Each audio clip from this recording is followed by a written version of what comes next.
happening here. Ooh. Hear myself.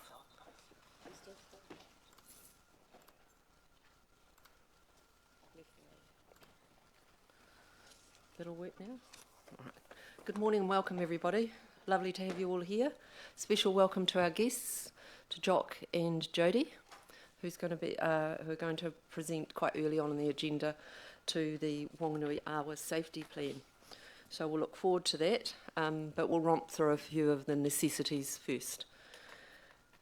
We've got an opening prayer, and I'm going to read an oldie but a goodie. Oh, turn off the sound.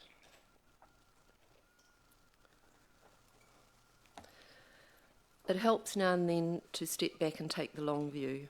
The kingdom is not only beyond our efforts, it is even beyond our vision. We accomplish in our lifetime only a tiny fraction of the magnificent enterprise that is God's work. Nothing we do is complete, which is another way of saying that the kingdom always lies beyond us. No statement says all that could be said. No prayer fully expresses our faith. No confession brings perfection. No pastoral visit brings wholeness. No program accomplishes the church's mission. No set of goals and objectives includes anything. And I guess the church's mission we could swap up for Whanganui District Council's mission. This is what we're about. We plant the seeds that one day will grow. We water seeds already planted, knowing that they hold future promise. We lay foundations that will need further development. We provide yeast that produces effects far beyond our capabilities. We cannot do everything, and there is a sense of liberation in realising that. This enables us to do something and do it very well. It may be incomplete, a step along the way, an opportunity for the Lord's grace to enter and do the rest. We may never see the end results, but that is the difference between the master builder and the worker. We are workers, not master builders, ministers, not messiahs. We are prophets of a future, not our own. Amen. Now I'd ask you to stand up, our songbirds to turn their mics on. We're going to sing He Honore. He honore, he gloria, monaro no kate wenua, wakaro, paie, kinatangata katoa, akiake, Akiake, amene,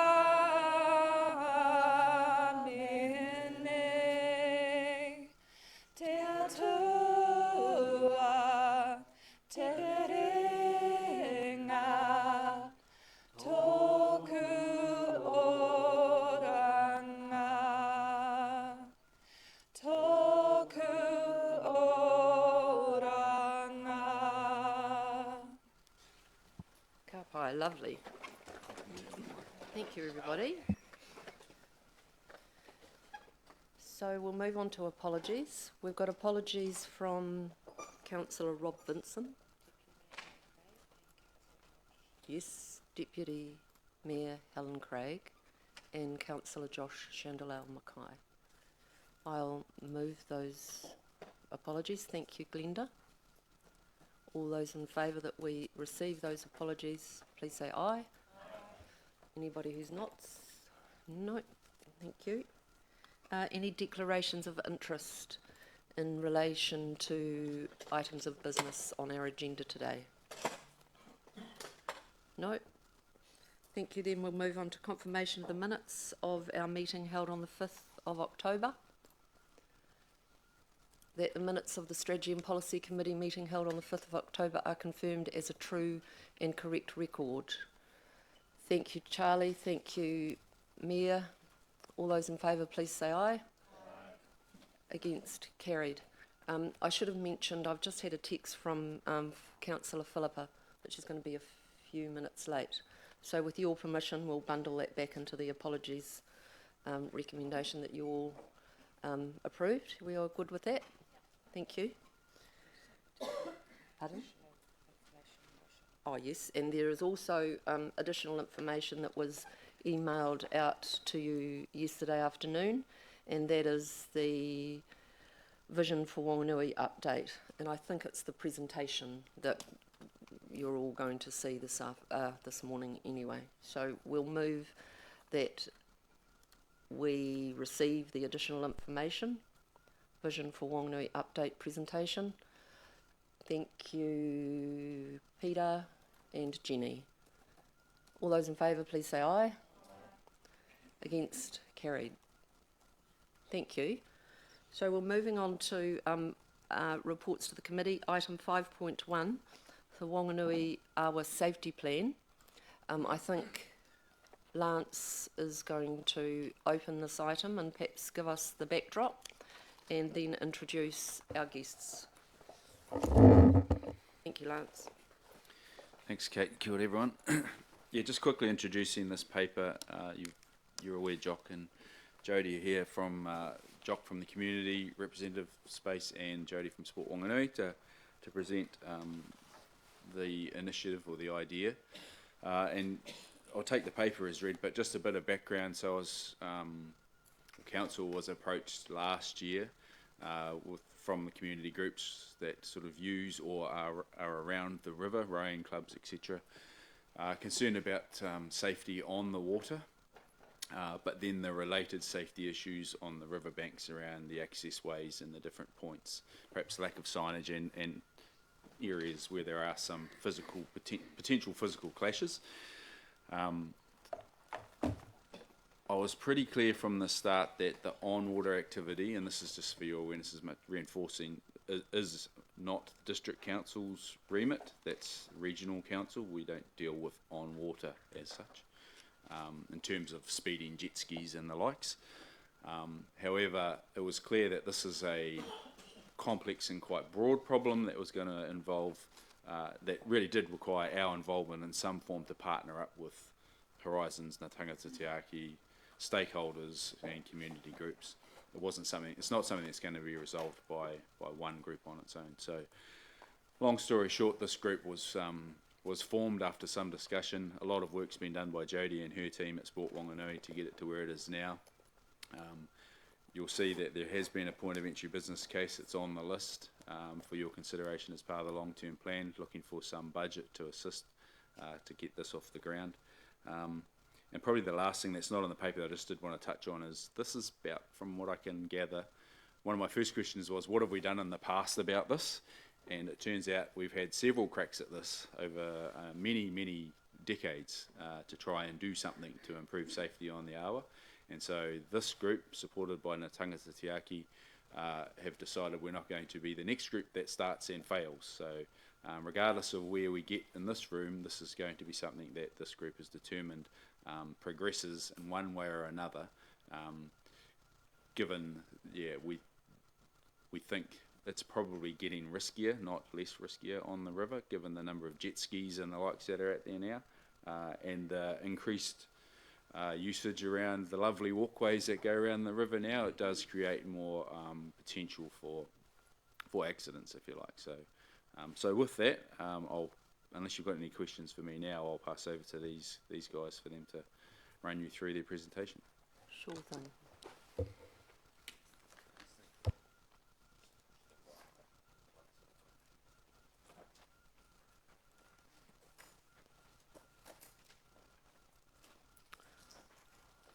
I think we're also going to welcome Council Officer Lauren Tamahana to the podium.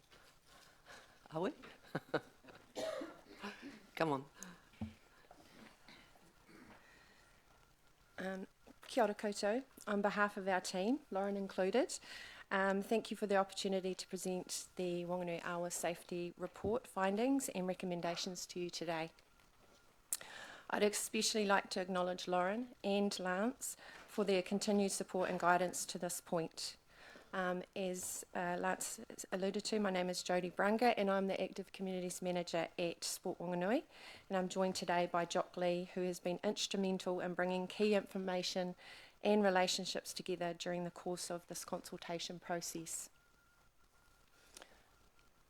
Do I just use this? Yeah. The awa is one of Whanganui's most used spaces for not only our sport and recreation community, but also for our wider community.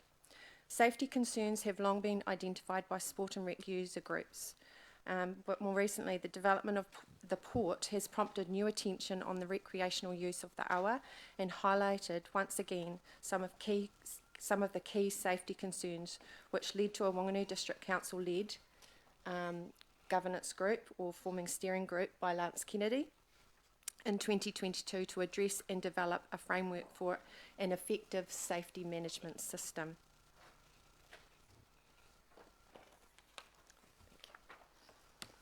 The values of Te Awa Tupua have guided the process and discussions around safety right from the start, but one in particular is relevant to our discussion today, which is the last on the slide.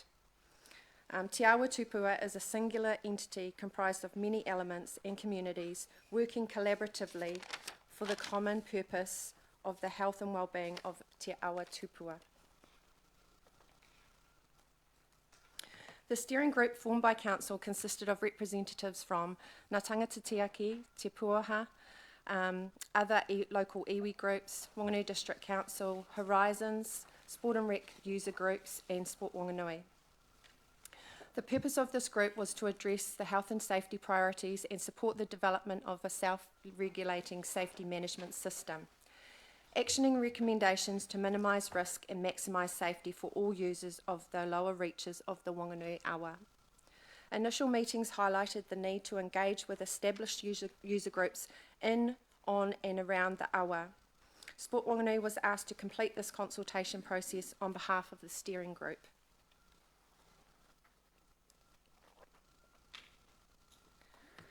In August 2022, Sport Whanganui initiated the consultation process with 18 established sport and rec user groups who predominantly use the lower reaches of the Whanganui awa. This is defined by the black lines on the map we have provided, which Lauren's just handed out. These groups, the approach we took, findings and key recommendations are all outlined in the report, also provided with additional feedback and guidance obtained from the Safer Whanganui Committee, the Port Company, Maritime New Zealand and iwi groups. It was clear through the consultation process that because of this relationship our community has with the awa, they see it as their collective responsibility to honour the unique context of Te Awa Tupua and particularly to Pua Te Kawa, to create a culture of safety, care and responsibility that will benefit not only the awa but everyone who engages with it. Ngā Tangata Tiaki fully endorses the report's recommendations as it supports a user-led system that fits with their kawa and supports a self-regulated safety management system. I'm going to hand over to Jock now, just so he can outline what this looks like for Council and for our community. Kia ora, Jodie. Kia ora tātou. Ngā mihi mahana. As Lance mentioned, my role in this particular project has been to match the legislation of Te Awa Tupua, and particularly the kawa, which emerges from that, to match that with processes, structures, and long-term programs which uphold that kawa and which give expression to it in the long term. And so that is the principal framework for what we call a safety management system. As Lance pointed out, the statutory responsibility for what goes on the water, and indeed even in the water, is for Horizons as the regional authority, which they do under the Harbours Act and also under the Maritime Safety Act. However, in this safety management system, not only is this quite unique in respect of its framework arising from the Te Awa Tupua framework, but the fact that through the investigations taken by Sport Whanganui is that we have to include embankment management and access management as an integral part of this safety management system. Safety management systems elsewhere are really another term for what are the laws applied to particular bodies of water. So take Lake Taupo, for example, that has its own safety management system managed by a harbour master and by bylaws. And in fact, most of them are administered through bylaws. That specifically is something which Te Matapuao and Ngā Tangata Tiaki do not wish us to have. The idea of the kawa which they're producing is that the users establish their relationship with the awa. And that is embraced by the current users now anyway. And this project started at the request of Ngā Tangata Tiaki with the long-term existing well-established recreational users of Whanganui. So that's the base community which is at the core of this safety management system. In front of you, you have a diagram which is really a dashboard, and you'll see it in the blue and the green there. You'll be relieved to see that the blue is the responsibilities of Horizons. The green's only half of the colours there. And they specifically relate to embankment management and signage on the embankment. I'll let Jody answer a few questions later about how some of those things connect. But that is essentially the responsibilities of this council. And in that respect, it's not only a duty of care, there are specific health and safety issues and hazards and responsibilities which need to be addressed there within the context of this safety management system. That dashboard you've got there outlines what is really the rollout. And we're talking about a rollout which the first phase can happen within a year. Our preferable target would be for next summer. If we go to the WDC role there, it's basically to establish signage, and that signage would be interactive with the proposed core element in this, which is the very, very sophisticated and active website, which is really the resource which is there to provide information and empower the users with all the information that they need, the safety information they need, and so on. It also provides a forum for the recreation community to be able to not only interact between themselves, but also to administer the overall context of the SMS. If we look to budgetary requirements in the short term, they are pretty much within most of what Whanganui District Council is doing now, in that it needs to provide for signage, and I understand some provision has been made there, and I'm just talking here in the first instance. And secondly, you'll see there we've identified 2 sites in terms of embankment management, which are quite critical in terms of answering the hazards. And they were reinforced by a site visit series we did, organised by Jody and a number of us there, a number of interests involved, including the recreation sports community. And the 2 sites identified were Mosquito Point and the Pakaitori boat sheds area in the central area. And I'll just dwell on them for a couple of instances to show you the types of hazards and so on we've got to start addressing right throughout this area of river. Now we're talking in terms of the lower river from Upukunaro to the bar, but the specific area of real safety, which we're calling a controlled speed zone, is between the motorway bridge and Upukunaro. And there you would have a predominant speed of 5 knots, which is the underlying requirement set down by maritime New Zealand laws, and that's because it's within 200 metres of the shorelines, and that should be observed now. It isn't, but that is the underlying speed. That speed, just for give you an idea of how fast that is, 5 knots is 9.26 kilometres, about an average jogging speed.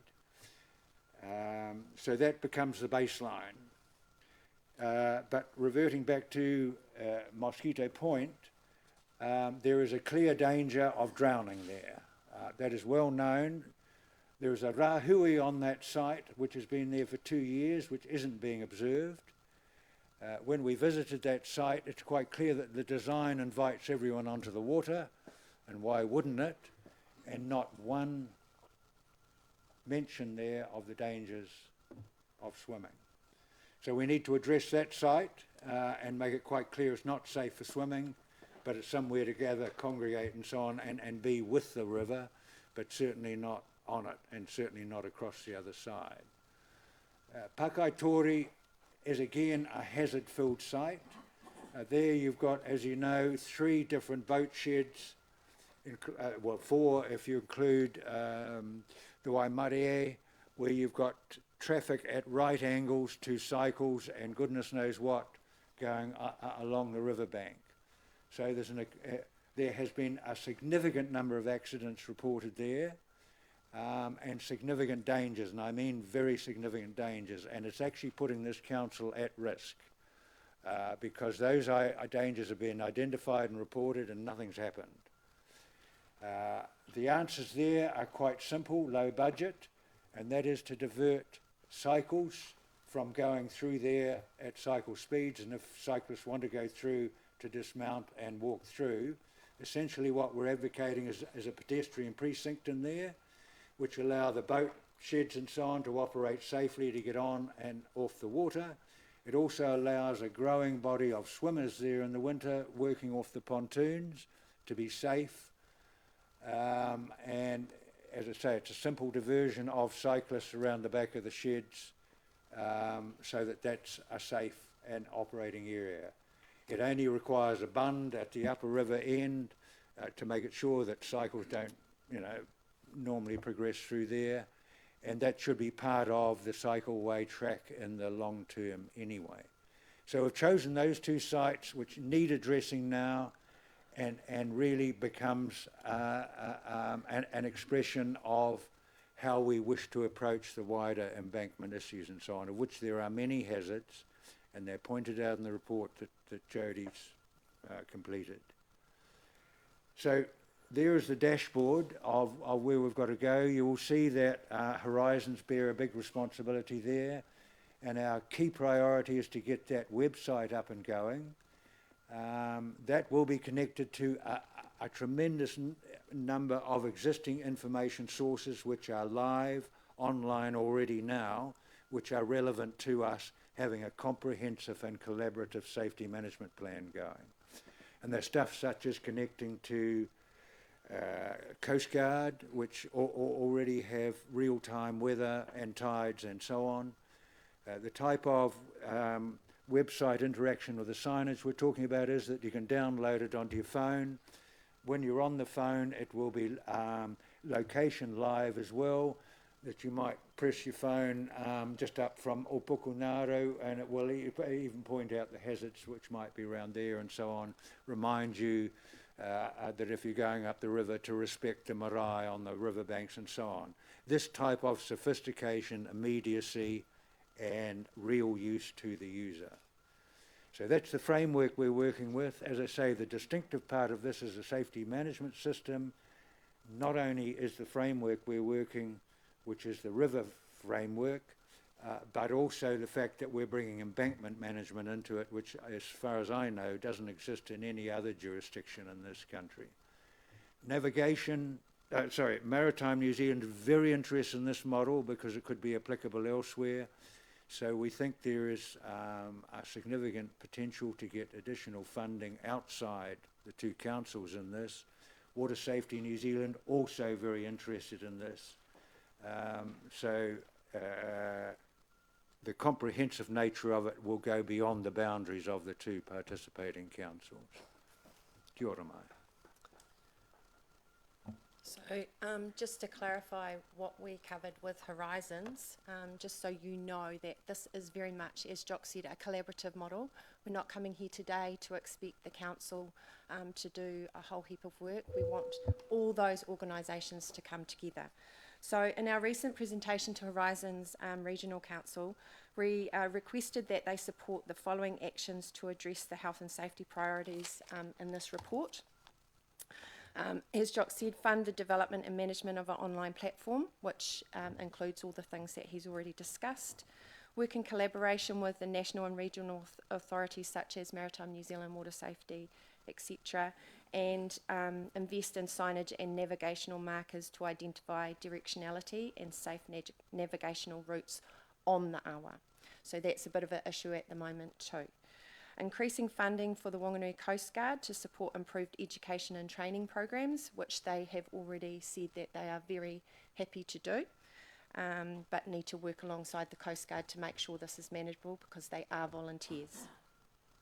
Collaborate with other national and regional authorities to clarify key roles and responsibilities around embankment areas, safety equipment and messaging that supports safe river use.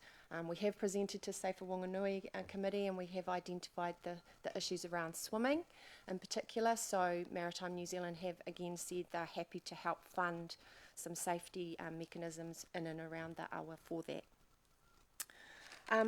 So in response to the request to Horizons, we'd like to establish a working group to clarify key roles and responsibilities alongside Ngā Tangata Tiaki, Maritime New Zealand and the Whanganui District Council. And that was at the request of Horizons Regional Council, as they really want to get all those groups together and discuss what are the roles and responsibilities and how can we do this as a collaborative effort. So we would therefore like to request that we, Whanganui District Council, identify staff to be part of this working group and to help us identify key roles and responsibilities. This would include determining what financial contribution is required to support a collaborative approach to future development. Again, collaborative, not just resting on this council. To look at upgrades, protection of public access points and embankments. This could include improved signage, as we've already talked about, embankment management of key sites, again, we've already outlined that, and just making sure that we have the basics right and build a good foundation of safety. We have found, working with the port group in particular, is that there is an increased usage of jet skis and motorised craft, which are becoming a bit of a problem in the central city area, where there is a lot of people using that particular piece of water. So finally, next steps. We want to identify staff from Whanganui District Council to be part of this working group, as I said before, and they will work alongside those regional and national organisations to allocate funding in the long-term plan to support key recommendations such as the signage, etc., and collaboration for future development and upgrades of the protection of public access points and embankments. So pretty simple, really. As Lance said at the start, this has been done before numerous times. I think the difference here is we've really worked from the community up. We are just two people sharing the voice of our community, and we want to make sure that we get things right before there is a fatality on the awa, and that's not what anyone wants. So thank you. Kia ora. Kia ora. Questions? Questions? The lights all go on. It's Christmas after all. Charlie, I think you were first off. Yes, thank you. In relation to the 5 knot rule within 200 metres of the shore, is it my understanding is to talk about enforcing that up to UPAC and then past UPAC not enforcing it? Ngā tangata te āki really need to address the entire awa in terms of length, so we're just dealing with a specific portion. There will be other ways of regulating and modulating awa use further upstream. So it's a wee bit arbitrary there, but we know that the safety messages we need to send from the central area apply for upriver, because the major launch points for people going upriver are from Aramoho camp, and more particularly from the Kowhai Park slipway. And similarly, going in the Barway, the principal one is from Putiki. So the major slipways are key information points which go beyond our immediate boundary. But the speed limits are within that boundary specific, yes. And that is to protect the recreation use. So to police that, my concern is I think the Waimarie travels at faster than 5 knots. Yes, it does. So it should be slowed down to 5? No. The idea there is that you put exceptions within the usage thing, because the chase boats, coach boats for the rowing goes faster. A good 8 will be doing 16 kilometres, almost double the speed. But in any event, the maritime safety laws don't apply to non-powered craft. They can exceed those limits, and that just is the way the law is made up. So, but coming back, yes, we would want to, as this consultative group, to have certain exceptions of known uses which go faster, and the Waimarie would be a classic example. Okay, so Maritime New Zealand accept that? Yes, they do. Okay. Yeah. As a framework, yes. And I'll just add to that, so we have talked to Maritime New Zealand about that particular issue. The thing with the Waimarie is it has timetables and it has set times where it is travelling, so it is a different situation compared to craft that are just using it at different times of the day. Just one more quick one. So if it was decided that New Park's too far up and say the railway bridge became the border for the speed, so you can go faster north of the railway bridge, would that be a possibility? Would Maritime New Zealand accept that? No, we don't accept it because of the, particularly to protect the recreation rowers who are predominantly working out beyond the railway bridge going upstream. So our whole protective stance has been what is the existing usage patterns and how do we best protect those. Yeah, cool, thank you. Thank you. Peter?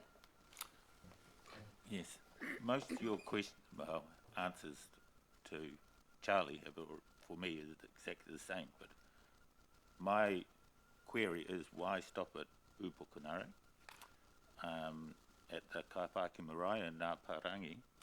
There is often swimmers there. There is a lovely little beach just below our house that is frequently used, and the rowers come past our house as well. So my query is it possible to extend the boundary? Yes, it is, but in terms of what we're addressing, we're looking at this core. I've had extensive discussions with the parties you're talking about, dealing with the issues of those marae and so on. They indicated to me they need further talks and so on to work out how best to do that, because Ngātainga Titiaki are considering things like river wardens and so on. Now, these things are out of our boundaries in effect, both in terms of time and space. But in the interim, what we do know is that most of those users set sail, as I say, from those slipways I mentioned. So we've got to focus on the safety message from those points and capture them at that point, where there isn't any realistic means beyond that at the moment. Okay, thank you. Glenda? Thank you. Thank you for the presentation. It was very detailed, and appreciate the proactive effort that's going into this. Okay, we've talked about the 5 knots. The self-regulation, I'm thinking of in the height of summer with jet boat races, it's horrendous down there. Do you think self-regulation will be enough? Yes, in the sense that we're not looking to have a police state on the water. So what we're looking at is first and foremost giving as much information of hazard and safety requirements and so on up front, which doesn't exist at the moment. That's the keystone to it. Secondly, the important thing is to be able to have a good reporting system of those who are not adhering to rules and are causing danger and hazard. And we're talking there of, on this IT platform, of having the ability to simply photograph and report into your phone and be able to flick that off to who the authorities are we're trying to aim at straight away. So they are the types of devices we're looking at as a way of policing. Great. Unless you've got a boat on the water with a harbour master manning it, it is virtually impossible anyway, and that's acknowledged by all of the jurisdictions I've checked through and worked with. So you have those problems anyway. The important thing, as I say, is to capture those at the point of going onto the water so they know what their responsibilities are. Great, thank you. Just one more question. We talk about collaboration throughout your presentation. Do you, the collaboration that you have with other stakeholders, the timelines, do the timelines all agree? Do you all agree on the same timeline? Obviously, some of the things that we're wanting to do here is ASAP. Do you all agree on the same timeline? Yes, although this task group, which Jodie's talking about, will be working out the finer details of that. But Horizons is well aware that they have a key statutory responsibility which hasn't been fulfilled for 24 years. That's how long it's been since there has been an active safety management system in operation on the Whanganui River. 24 years. Great, thank you. Great work. Julian? Kia ora, Jock and Jodie, great presentation, thank you. You mentioned embankment management. Could you elaborate on that a little bit? Well, we see the Awa and its embankment as a single riverine park, and that's how the public use it and access it. So when we talk about embankment management, we also include the access points. The 5 main slipways, for example, are in poor state and will need addressing in the longer term. There are areas of the embankment which came out particularly with Jodie's research where overgrown stuff and so on which are endangering certain activities and so on as a consequence. So what we're looking at in terms of embankment management, it goes on now, you know, the mowers are there and all the rest of it, that we've got to look at this in the context of what is a riverine park. So the embankment management has to be aware of what goes on in the water adjacent and so on. So it's a different context and viewpoint we're looking at inculcating here. Yep. I'm talking specifically about the erosion aspects. Well, we're aware. That's when we talk about the collaboration between WDC and Horizons, Right. and that's already evident at, say, Pakaitori, where the timber embankments are about to collapse. So that needs to be addressed, and so on. So that goes on right up. And Puriki Slipway is another very good example from there right down to the Kohanga there. The erosion's just atrocious. It's really dug in. Yeah. So once it's identified, what then? What's the pathway forward? Well, both councils need to have on their 10-year plans the ability to address those issues. Excellent. Thank you very much. Yeah. Thank you. Andrew? Yeah, thank you, Jodie. Thank you, Jock, and others that have been involved. We'll talk about that later, Lauren and Lance as well. So, question first. I have a bunch of questions. Most of them have been answered, but on item 10, page 24, the Awa user group, fantastic. So, I'd imagine that the type of users and the range of users on the Awa is wide and varied, and also increasing in usage as well. And so, messaging to this wide and varied group, obviously you've got this online portal or website and other mechanisms and signage, and you can't be everything for all people, but I'm just wondering how you will connect with the vast number of users on the Awa. So through the process, we have engaged, as I said, with organised users, where the biggest challenge for us will be those recreational and just general community going out and using the groups. So the online platform will be the key, and using like a social media. So we have used Liquid Edge to develop a proposal of what that could look like, which I can share with council if they wish to have a look at it. That was shared with Horizons. And one of the things that David talked about was the fact that Whanganui uses Facebook more than some other regions. So how can we link in with existing platforms where that communication's already happening, and where it can become, those key messages are more visible and people can connect with it. The established our user group, we've already shown the benefit of that with a couple of incidents that have recently happened, namely the oil spill, well, it was a slight spill with the crane up in Aramoho, and that information went straight out to all the users. So it's already, people are already starting to collaborate and come on board and have those communication channels through email, through social media and other messaging platforms. What we want is for the information to get out there really quickly, but also for them to have their voice being heard. And that's something that Ngā Tangata Te Aki are very, very keen to have happen, because they want people turning back to the awa and looking after it. So I hope I answered your question there. So yes, social media, we'll have an organised group, but we're not going to have meetings, and a lot of these users are already have established groups, so it's connecting in with those existing groups. Yeah, it was that disconnect, that those informal people like me who've got a boat, or Yes. I don't have a boat, but Yes. to just jump on the river and go for it. Yeah. Okay. The other question is around Horizons. The other question is around the Jock, you talked particular about the pedestrian issues around the boat sheds.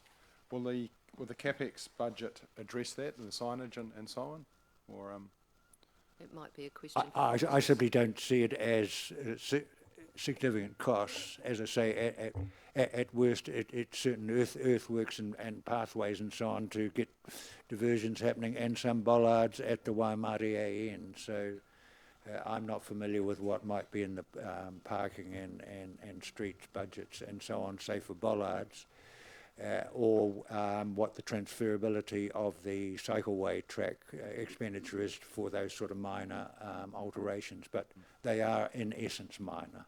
you're just at pains to point that out. So I know it's probably outside of the scope of what you're tasked with, but yeah. Well, not quite, because one of the issues is that I've been asked to address Pakaitori more deeply as its own entity, and that's on the request of Tupoho as well as Te Matapuao.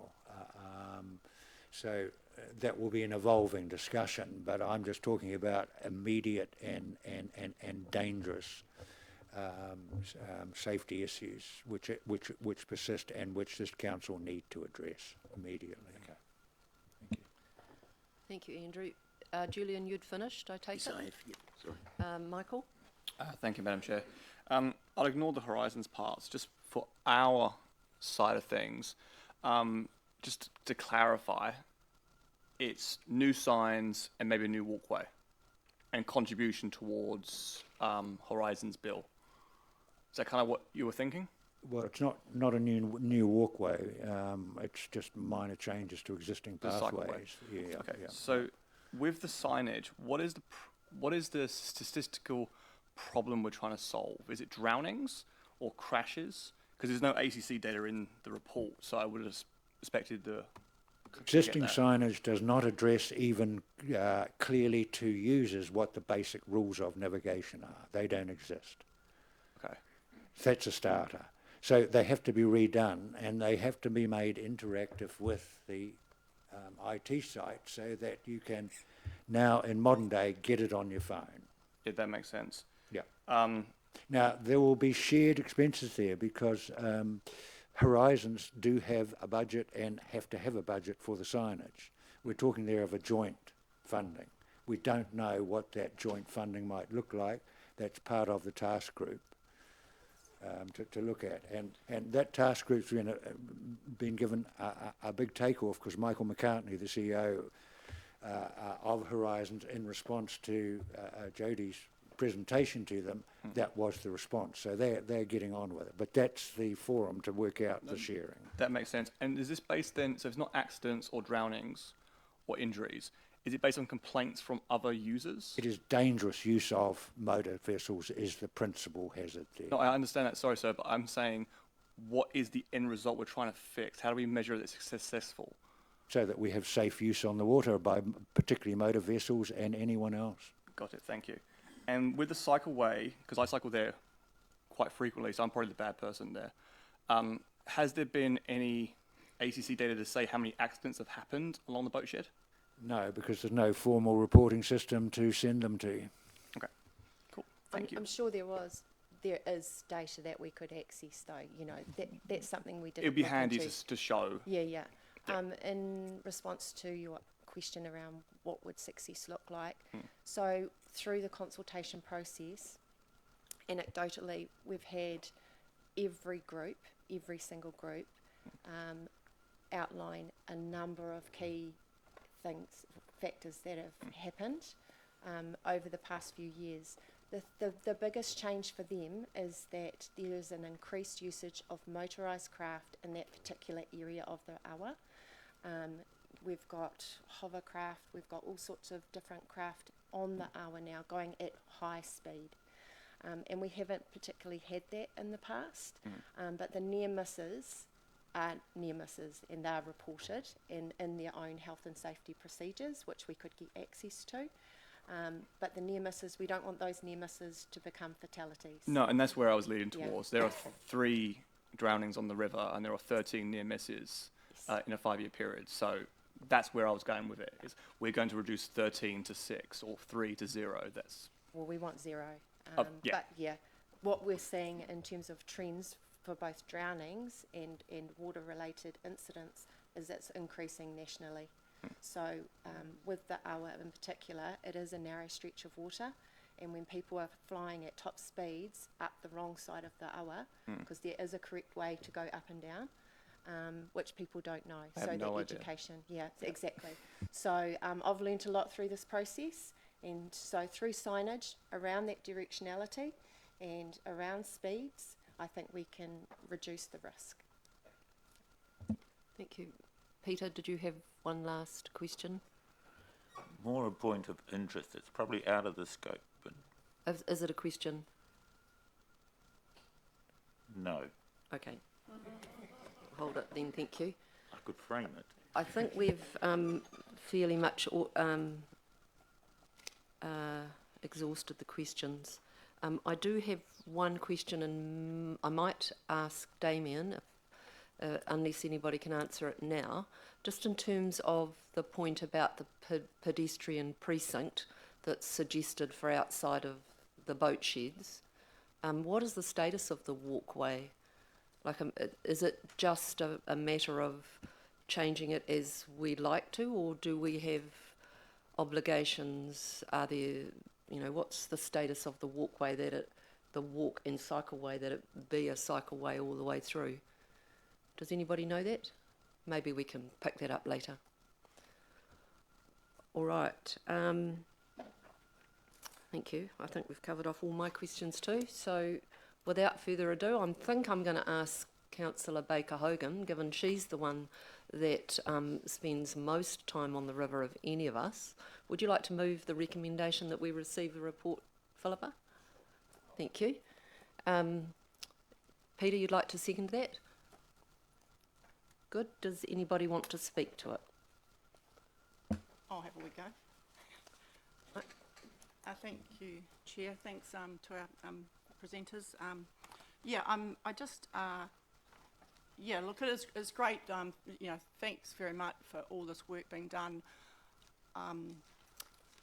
Obviously with Te Awa Tupua legislation, the tangatiaki, there's kind of been, not a void, but there's kind of a acknowledgement, I think, from river users, and I can't speak for all, obviously for rowing a bit, that we have some obligations which we don't completely understand. and that but we all want to, river users all want to get on with what they want to do, I guess. So I think it's something Jodie's been working at, and obviously with Jock for quite some time, and Safe for Whanganui. And sorry, it's been at this table over times, like, that whole, it's 24 years, is it, but the whole responsibility really around and not having harbour master horizons, etc.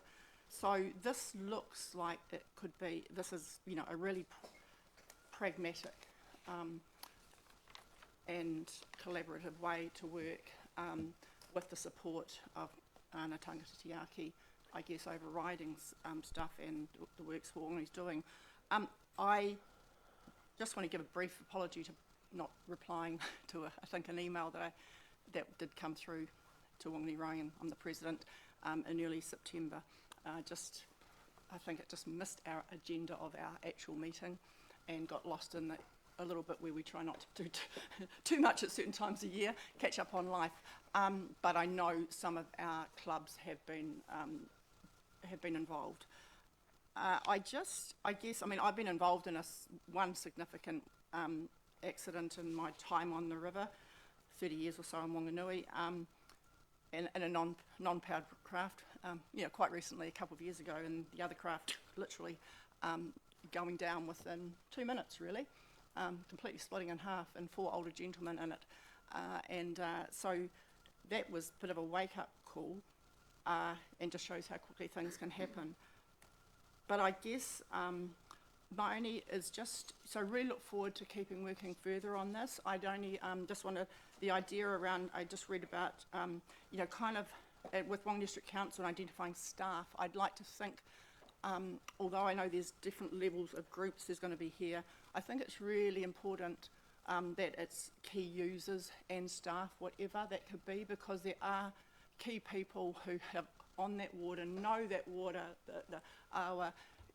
it's a practical knowledge of what can actually happen there, that I'd just like to see that remit, go wider there. But thank you for the work. I think this is a great start, and Horizons obviously are the number one in regard there, but certainly our river is increasingly used, and that's fantastic. And it's fantastic we don't want a death there. Thank you. Thank you, Philippa. Michael, then Andrew. Thank you, Madam Chair. I think from my point of view, as someone who also lives next to the Awa, there is an increasing number of boy jet races. And not to sound like a grumpy old man, but I just looked at Charlie there. I'm so sorry, Charlie. So sorry, that was really rude. Not to sound like a grumpy old man, but the noise is actually getting quite annoying. But people should be free to do whatever they need to in the safe and respect for everyone around them. So I like this idea of not a police state, but a user-driven cultural shift for safety, which means awareness is the key element. So I do actually support, although I don't read signs myself, I like the idea of a technology approach to this to continuously tell people the stories that are going on. And just to tell the stories, in 5 years, there are 13 near drownings in the Whanganui region. There are mostly our elderly, above 65, and our children. Elderly. Take that back. Our wise nurturers of knowledge. So 4 out of 9, for instance, are above 65, and the majority of others are teenagers or kids. So hence our point around teaching people how to swim. There are also 13 near drownings that end up at the hospital. So it's not a lot, but it's too many for Whanganui. So if every little thing we can do to change the culture of safety in the water, I think it's a good thing. Thank you. Andrew. Yeah, the big question is what age is old, isn't it? Sorry.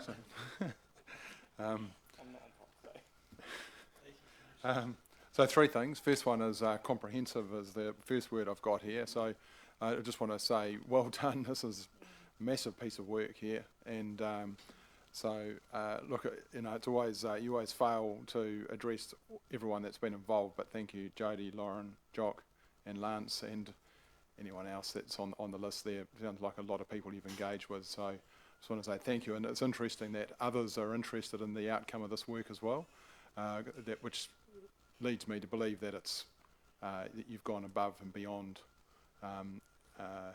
what others have done around the country. So, well done. Second thing is, Jody, you used the words community up, and that's a wider perspective of that. So, with the basketball courts out at Castlecliff, for example, there's community-led initiatives where the community own and are engaged with their area of interest, if you like.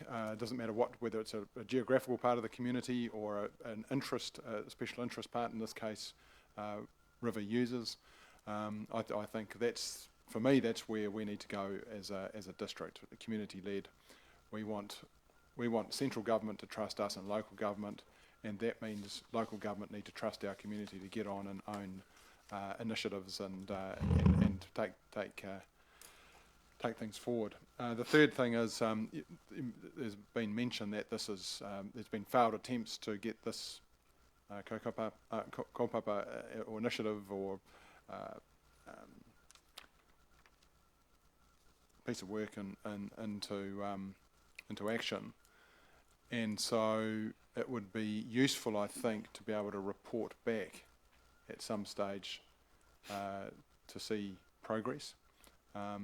Not for accountability for you, but where council can be assured that something's happening for our responsibility from a health and safety perspective, but also civic responsibility, and also just to, if there are any blockages or roadblocks or barriers, that we can help with that as well. But I just think it will help keep this piece of work going, that we report back, and or even before that, if things are starting to get a bit difficult, that we are able to have a mechanism to hear from you before things get challenging. But hopefully it's the way is clear. Great, thank you very much. Thank you. Ross. Thank you, Madam Chair. Echo everything my colleagues have said. When Jody first brought this report to Safer Whanganui, I lit up like a Christmas tree because it was so refreshing and so obvious that why hadn't we done this before in 20 odd years. Jock, thank you very much for your presentation. I appreciate the detail and the clarity you gave as well. This might sound very petty, but one of the things that I missed when I left New Zealand for 30 odd years was doing a manu off the bridge as a young lad. And I do hope that time-honoured tradition continues off our bridge in a safe way for many years to come. Thank you. All right, thank you. I'd just like to mihi to Jody and Jock. Thank you for your presentation today, but also to Lauren and Lance. I know you as members of staff also have a big commitment to our awa, with Lance's role in the Coast Guard and Lauren with Wakaama. So we're well served in terms of council's staff investment in this, so thank you for that. I look forward to hearing about development. I think what the Mayor was alluding to was please keep us honest and come back to us and let us know how things are going. I think that was it, wasn't it, Andrew? I love that it's principle-based. I'm hopeful that self-regulation will work, but it's a very worthy ambition, especially in the first instance. So thank you for your work and we wish you well. All those in favour, please say aye. Against? Carried. Thank you very much.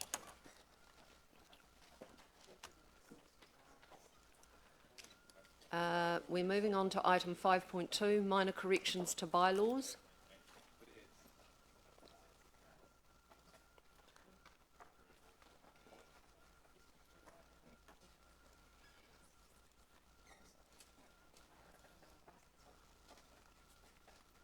Welcome, Hannah and Elise. Just a reminder before the team gets started, this is about minor corrections to the bylaws. This is not to be made a meal out of. Thank you. think you've got to move it. I read that in my mind. Yeah, Phyllis has already moved it.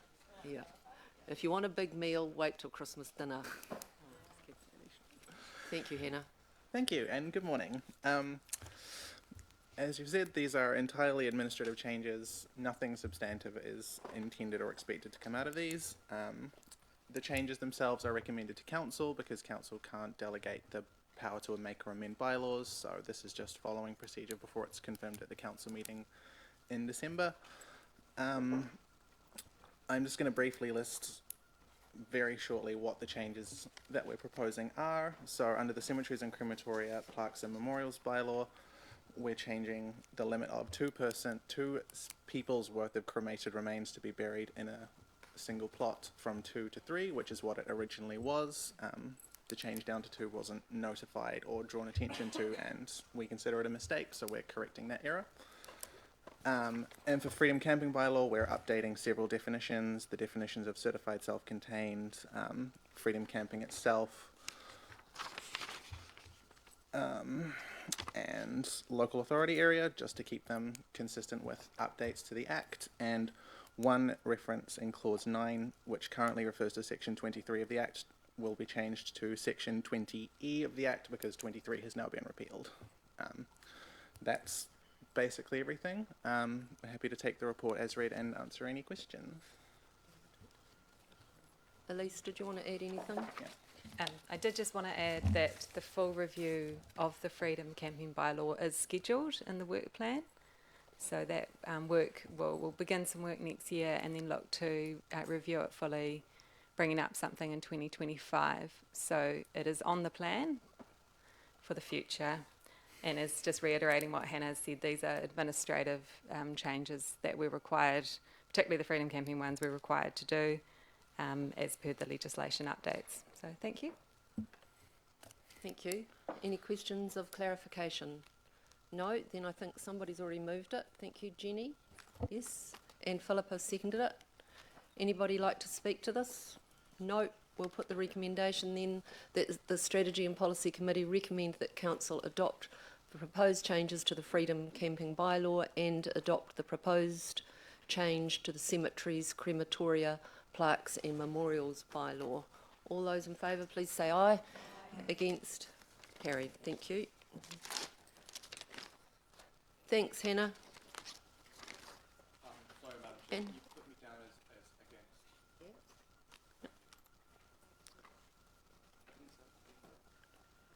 against. item 5.3, Whanganui Speed Management Plan Consultation. I think we probably got through that a bit quicker than perhaps Damien was expecting, so maybe we'll take a 5-minute pause. And no, here he is.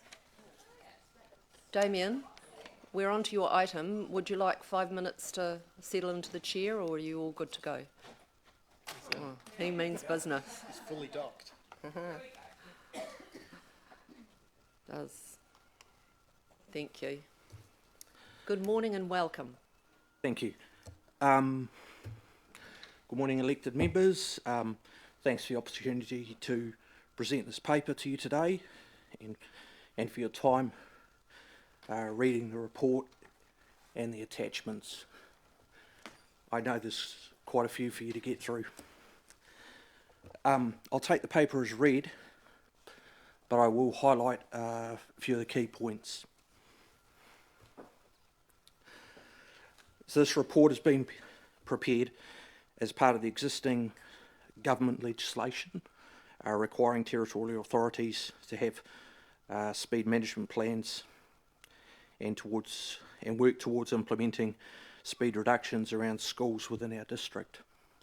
So it's based on the current legislation. I'll not repeat the technical details of the information presented in the paper, but rather highlight the outcomes that we seek to achieve. My report seeks your approval to commence community consultation on the speed management plan. This is about giving our community the opportunity to let us know if we've got this right when it comes to our speed management. My report does not seek your approval to implement the proposed speed management plan. and the report does not seek to consult on issues such as general road speed limits. This is purely focused on schools and existing situations that we've had for a number of years. The report is also not about the implementation of the signage, measures, controls required to achieve alignment between the posted speed limits and the operating speeds of users.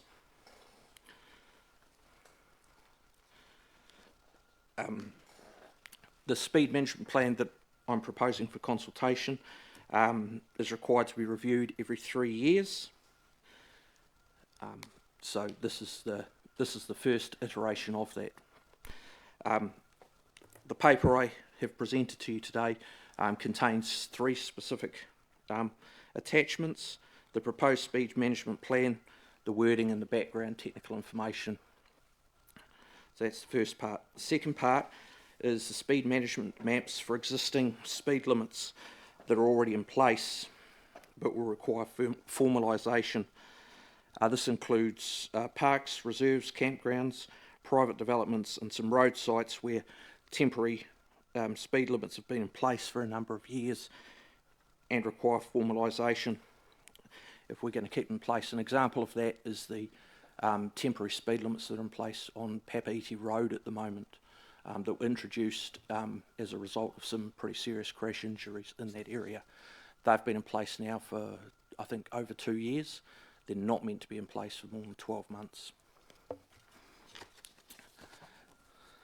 The inclusion of some private developments that you'll see in the diagrams and some properties is consistent with the advice from Wakakotahi regarding the extent to which the plan needs to reach. The third attachment is the draft diagrams or maps for all of the schools within the district.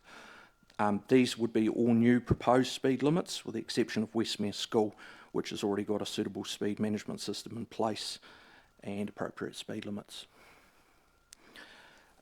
The current government legislation requires all territorial authorities to have 40% of schools in the district with reduced speed limits in place by the 30th of June 2024, pending the outcome of community consultation. A paper will be brought back to the council advising on how we will achieve this target. So we'll get the feedback from the community and then come back to you with the information based on that. The balance of schools, the remaining 60%, are proposed to be implemented in the following year. That's my professional opinion that the speed limit recommendations around schools will result in a much safer environment around schools and make children feel safer. It is important that we take this document to the community and get their feedback. Getting it right is really important for our community. And just to reiterate, the report was prepared before the current coalition government was formed and their 100-day plan was announced. That doesn't detract from what I'm seeking your permission to consult on at the moment. So regardless of any change in speed management policy, the recommendation of the report stands and presents a responsible approach to speed management at critical locations in our district, focusing on existing situations to enable enforcement and a reduction of speeds around schools. So today I'm asking for approval for the preferred option to go out to community consultation on this document. This is about making decisions that enable officers to build safer communities for future generations. Thank you. Nice work, well done. You've covered off a couple of questions that I had. Thank you. But I've still got a couple. So to kick questions off, Damien, you've mentioned in the paper that, well, of course you've said we want to go out to consultation. So, and the process would be the same as every other consultation that we undertake, in that members of our community are invited to submit and can also present in person, and that would be to this committee, which would then deliberate and then council would have a role. So that will be exactly the same? Yes. Correct? Yep, thank you. My next question's around para 20 on page 64. You've said that in order to take effect to the outcome of the speed limit changes, should, once we've gone through the deliberations process and we decide we want to do this and we want to meet our 40% target by 30th of June 24, and then, the rest I think you've mentioned in the 25 financial year, Council would need to approve unbudgeted expenditure following the public consultation process. Talk me through that. Yeah, to achieve the 40% this year, there may be the need for some unbudgeted expenditure to achieve that. We're trying to work through which sites come out in the consultation process as the highest priority to the community and from our own perspective, and trying to minimise that potential unbudgeted expenditure. This would simply be the installation of signs. We've already prepared documents for council relating to the 24-27 financial year that will allow us to install both signage and traffic calming measures to achieve those speeds. So it's just highlighting it, full transparency, that there may be the need for some unbudgeted expenditure. Bit of moving around the expenditure so that we can meet those targets, and then the next year will be budgeted for. Correct. Thank you. Charlie. Thank you. I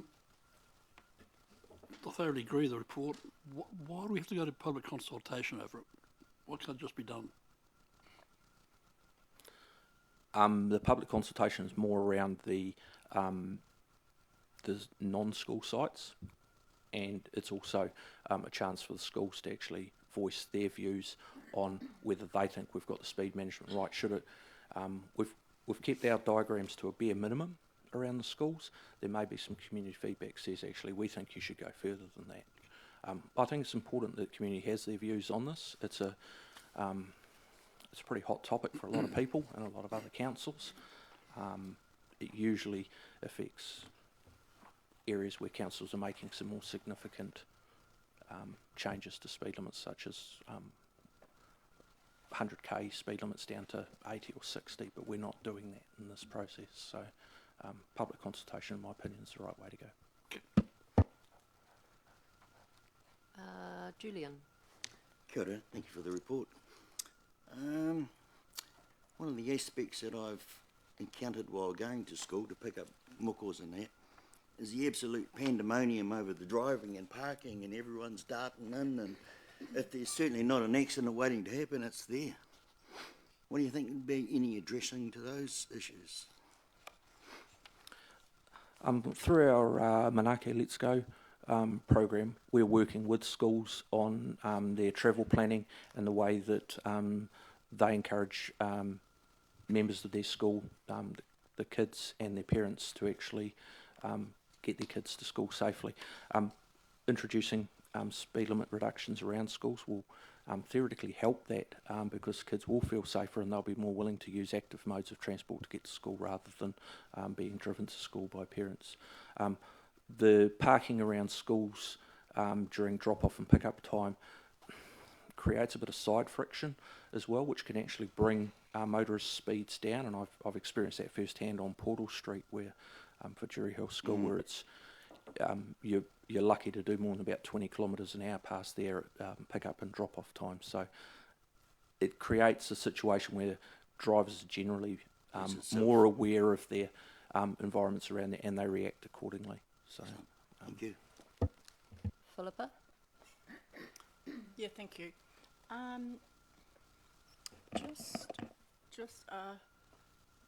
Just briefly again on the consultation, there were the wider community consultation, and I think consultation directly with schools, and which seems really important, and their whānau. So would we specifically be trying to say to them, can you please push this out through your communication sources so that we get some really good input, rather than just kind of chuck it to schools, ask their consultation. Maybe we just go a step further of they're probably going to do it anyway, but put it out further to their wider community. Yeah, definitely. I've had a couple conversations, only a couple, with some schools, and they're on board with us absolutely. And the conversations have always been around how can we give you some short snippets that you can distribute out through your school newsletters and that sort of stuff. How can we help and that sort of thing. We appreciate how important this is for our schools. So tailoring our consultation to enable those schools to actually submit and hopefully present, I think is really important. So. Thank you. The second thing I just want to go in near, because I think you obviously change your government. I think we've seen already suggesting some English first over Te Reo, and I see on the signs where Te Reo, we're with the current legislation, and I have no issue with that.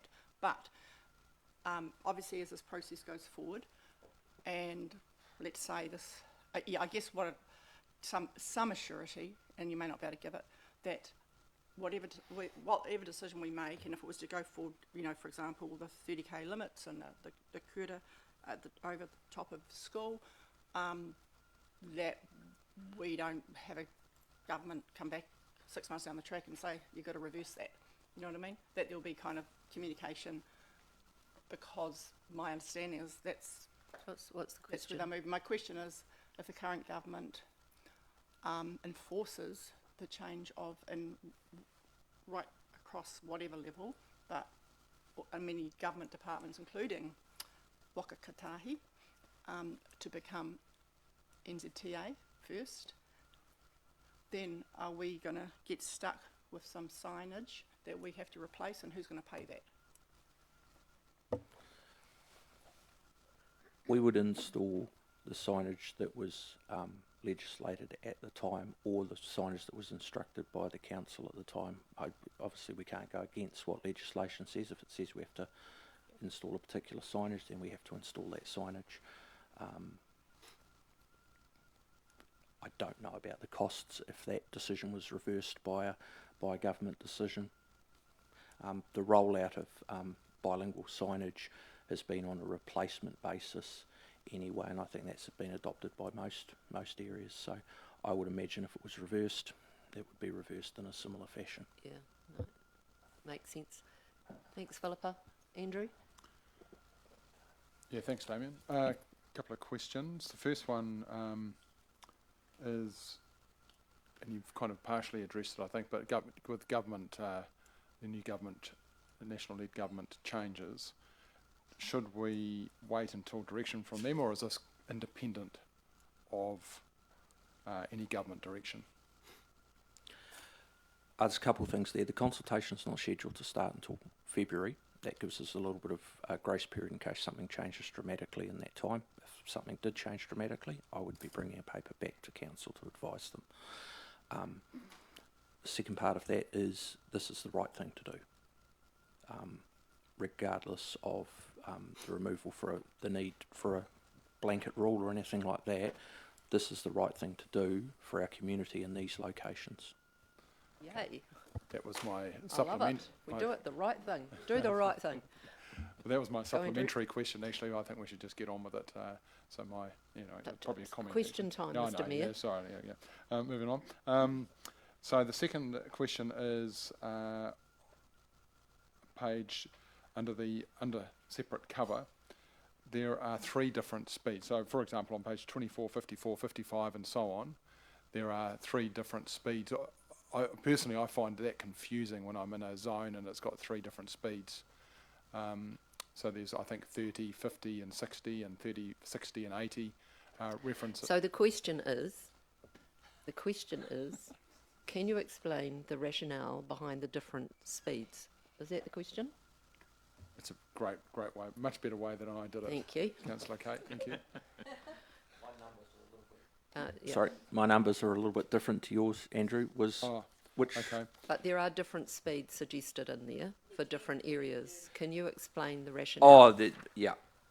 So the speeds for the different areas are the speeds that have been deemed appropriate for those specific areas. So if it's relation to, say, an aged care facility beside a road, the road speed limit will remain at whatever the road speed limit is. The speed limit within the aged care facility may be dropped to 10, 20 kilometres per hour, whatever that is that's deemed appropriate. There is some variable speed signs proposed, just to clear that one up, likes of Faith Academy on Springvale Road, where that sign, those speed limits would be 30 kilometres per hour during key school times, but revert back to 50 kilometres per hour outside of those times. Does that? Yeah, that's good. Yeah, Thank thank you. Thanks, Andrew. Ross, then Peter. Thank you, Madam Chair. By my quick count, there's at least 89 signs, perhaps times 2, depending on 2 directions.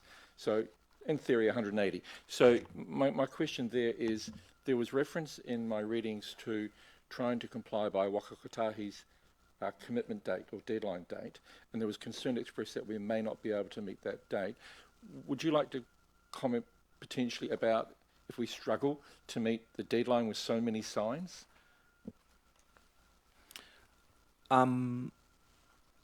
It's more just around the timing. I think the 40% relates to about 14 schools needing to be addressed. We can achieve, in some locations, 2, maybe 3 schools by 1 set of signage. Example of that would be St Marcelin, Tawhiro and Rutherford Junior High School could basically be achieved within 1 set of signage. St Dominic's, St Anthony's on York Street is another example where you can get 2 schools for 1 set of signage. So we know what our number is. We need to get 14 schools. Some of those have to be can be contributed by Whakakotahi as well. So we can do it. It's just going to be a bit tight. Yeah, he's got it covered, sorted. Peter. Yes, thank you, through the chair. My question is that after the consultation, if the submission's predominantly in favour of doing more than the bare minimum requirement of 40%, is there capacity to do that? Yes. Oh, right. I saw the Chief Executive raise his eyebrows. I think it was a affirming sort of raise, yeah, an affirming raise of eyebrows. Yeah, look, this we can always find a way to do it, as long as the finances are available to do it. It's the right thing to do, so I'm sure we'll find the money. Awesome. All right, that's it, folks. We're putting the... Oh, sorry, Peter, did you have another question? Please ask your question. No, I can't frame it in a question. Thank you. Okay, good. Good learning. All right. We've got a recommendation up there that the Strategy and Policy Committee recommends that Council commences the community consultation on the proposed speed limit changes around all schools within the district in February 2024, and consultation is completed over a 4-week period ending in March 2024, and the feedback is reported to Council following the consultation period. Thank you, Ross. Thank you, Charlotte.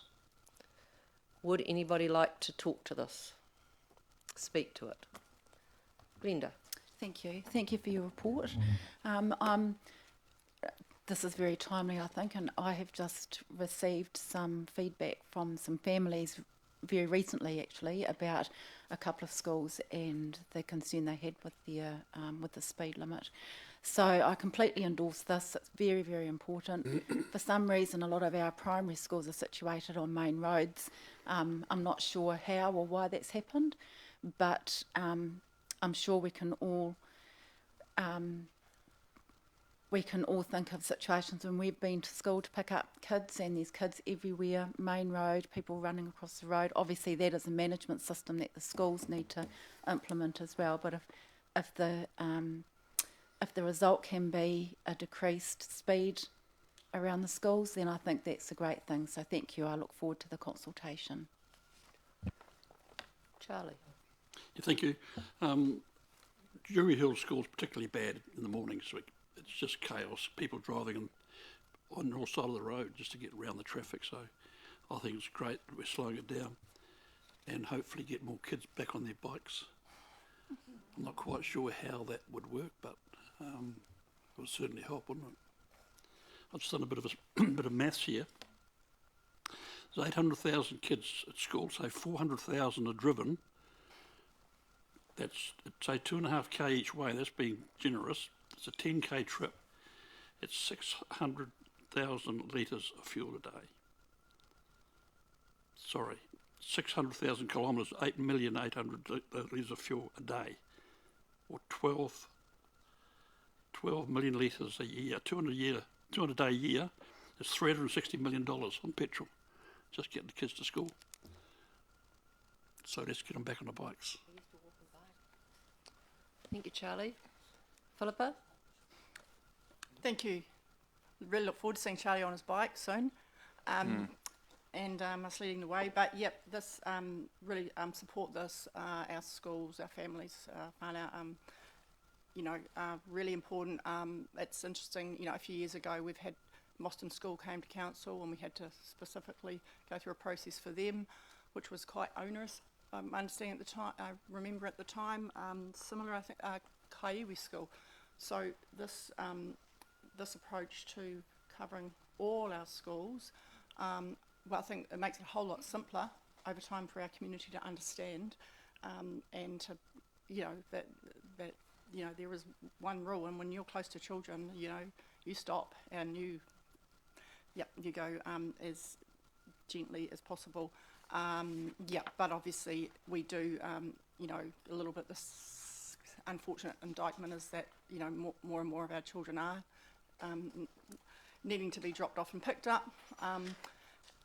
And, you know, some of that's around safety perceived around in our community, and some of it's around affordability of bikes, etc., and other things. But this is really good, and I think we should be very clear on this council that we go that the signs with the Te Reo leading, you know, that we're sticking by it, and if the government wants to try and change things down the track, then that money's on them, and good luck to them. Thank you. Thank you, Philippa. Michael? Thank you, Madam Chair. I must admit, this was the one in your report in your agenda that I didn't believe, actually. I had to go out and look at the road signs myself. I always thought it was 30k round kids. Like, every responsible driver knows it's 30k round kids.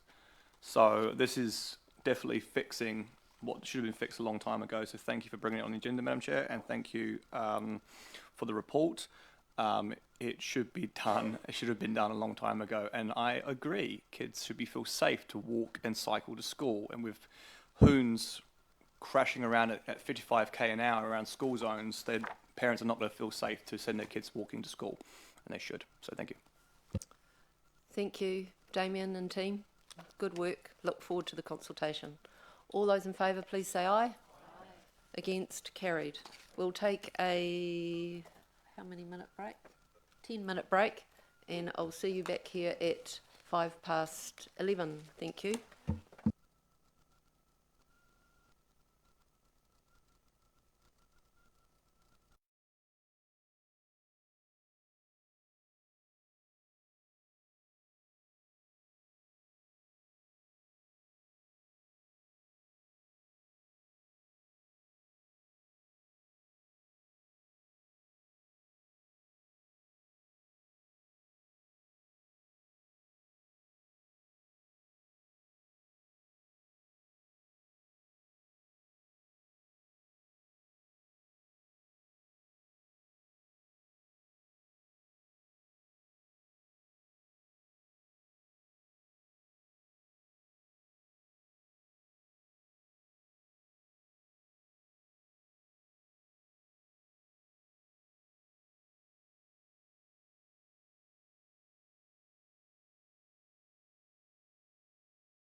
Point 4, review of the road naming and numbering policy.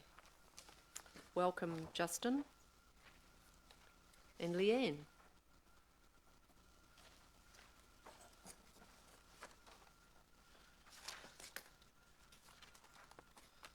You might like to introduce and speak to the report, and then we'll take questions. Tēnā koutou katoa. The purpose of the report is to seek approval to consult on the naming and numbering policy. So the naming and numbering policy provides consistency and a comprehensive approach to how we name our roads, but also our numbering, so that they are clear and easy to understand. So as part of this, we've done a review, we've done pre-consultation, and as a result of that pre-consultation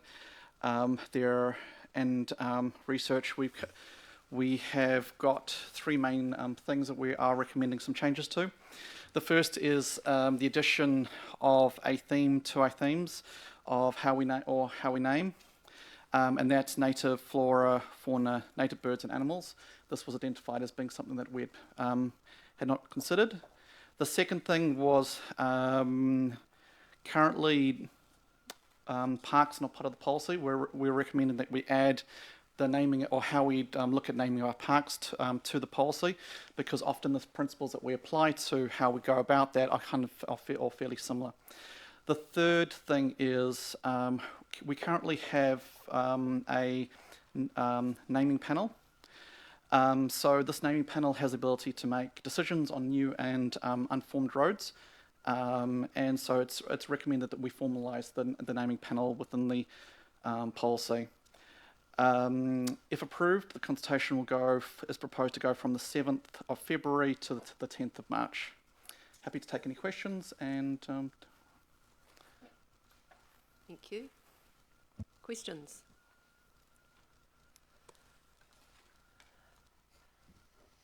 Charlotte. Thank you, Chair.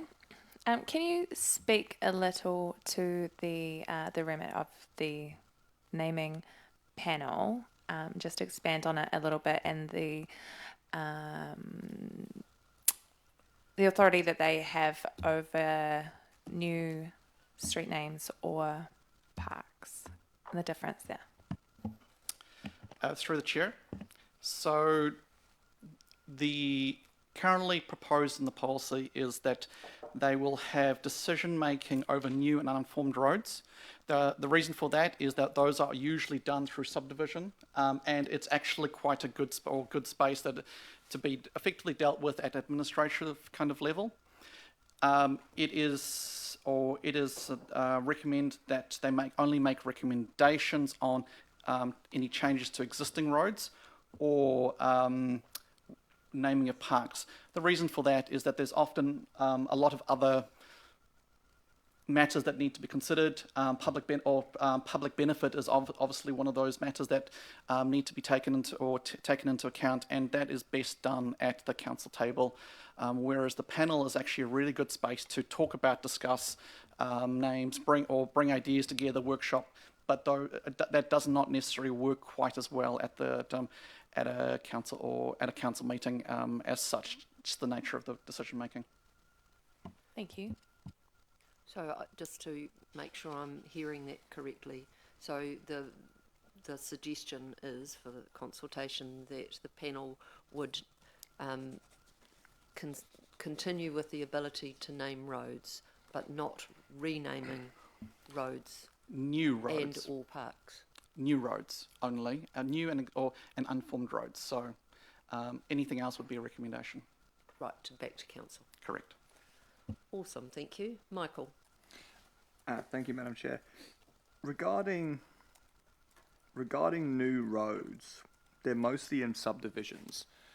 So why do we name the roads and not the participants in the new subdivision?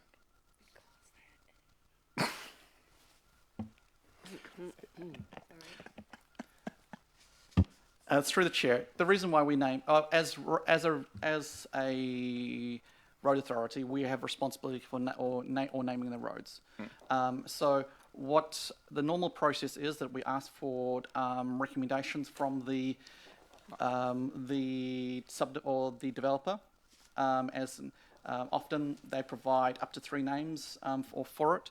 That is then considered in terms and then one of the things that usually happens at the road naming panel currently is that we've got 2 community members, iwi reps, and they kind of discuss it or discuss what the proposal is. We've also invited the developer to come in or be part of those discussions because it's designed to actually be a discussion forum.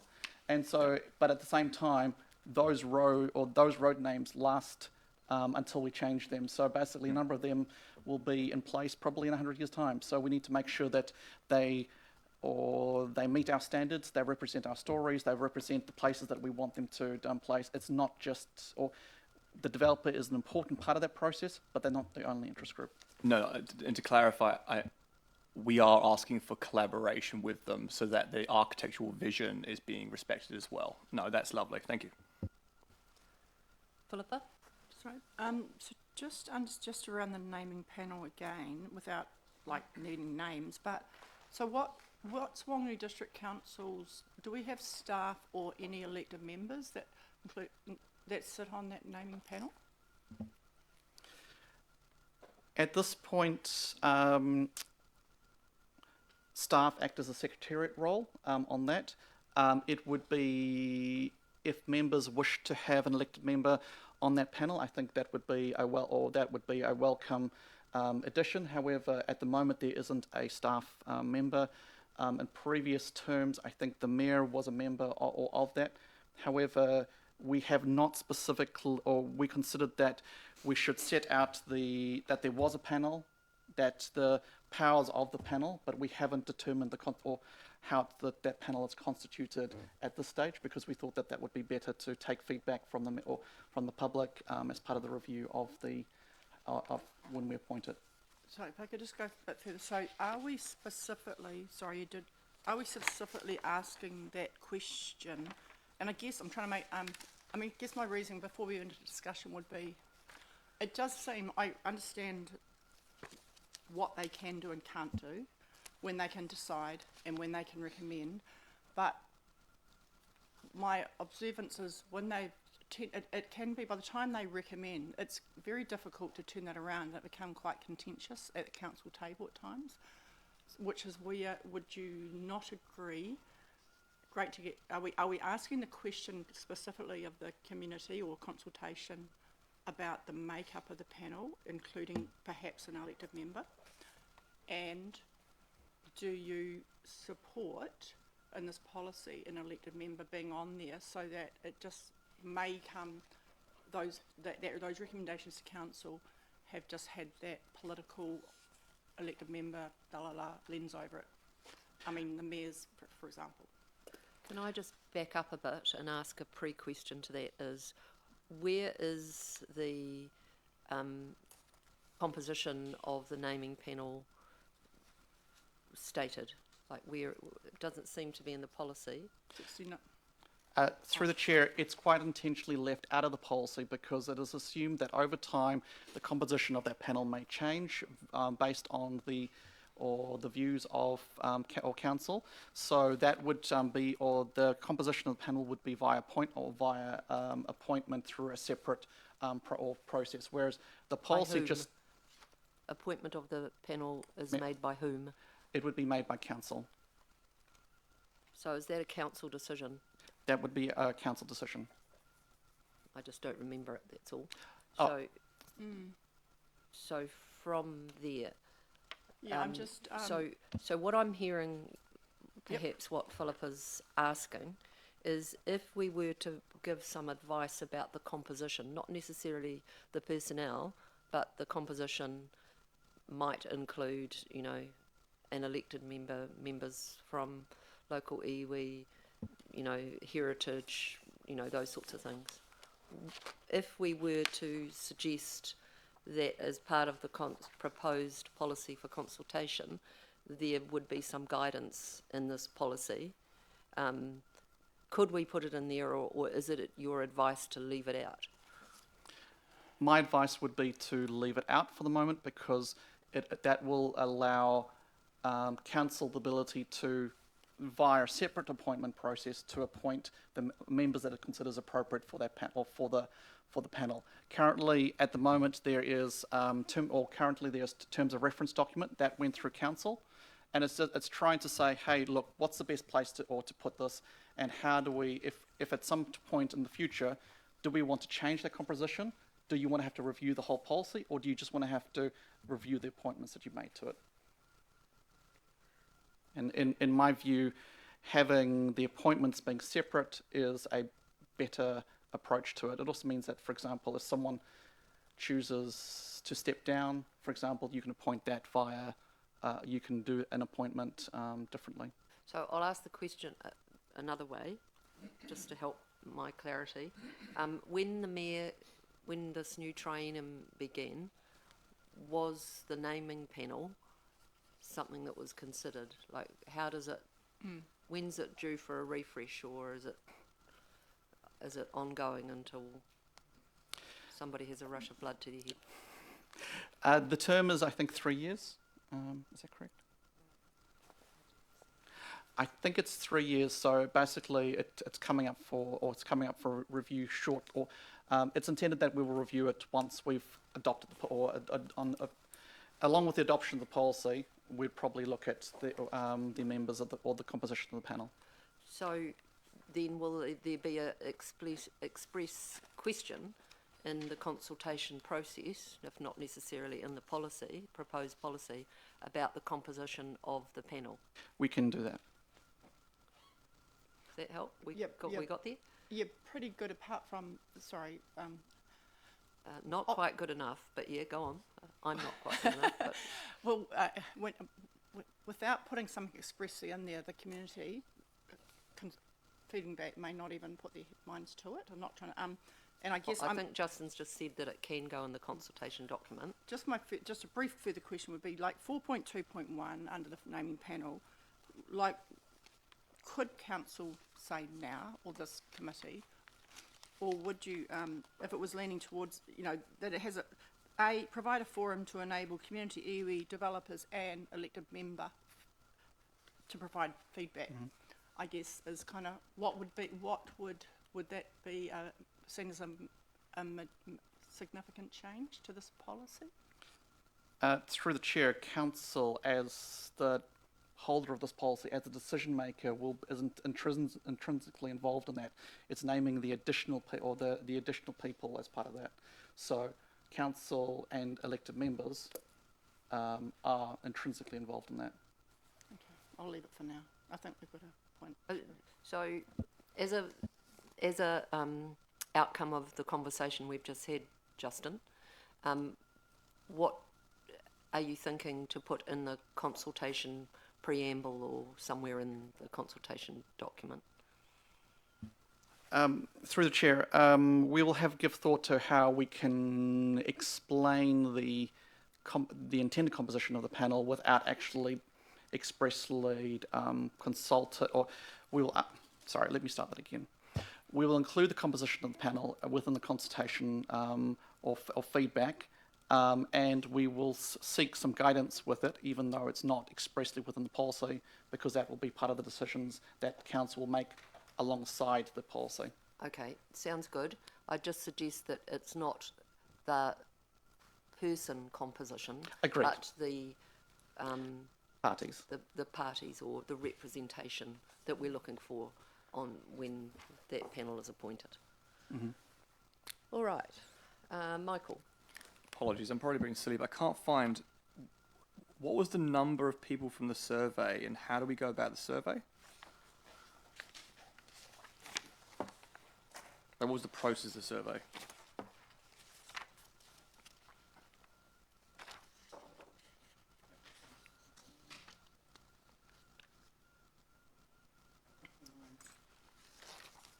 Sorry, Madam Chair. So, circa para 16, there was 129 responses in terms of the survey.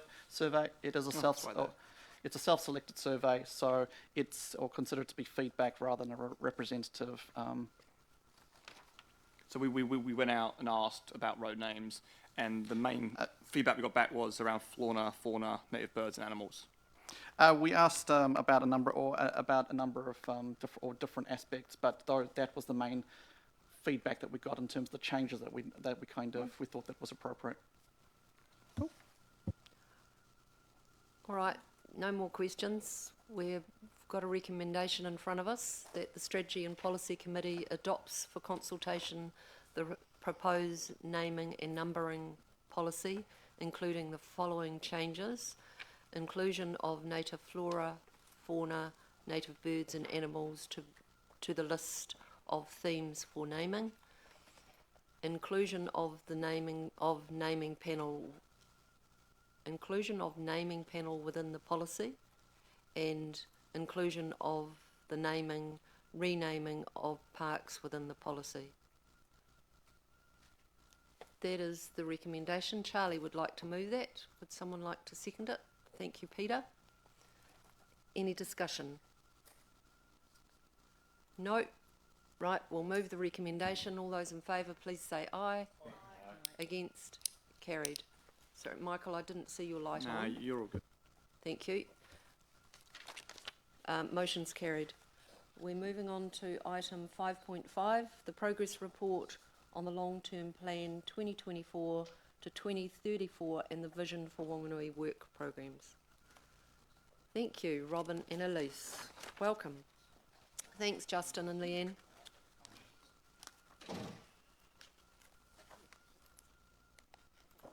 Aren't those walls beautiful? By golly.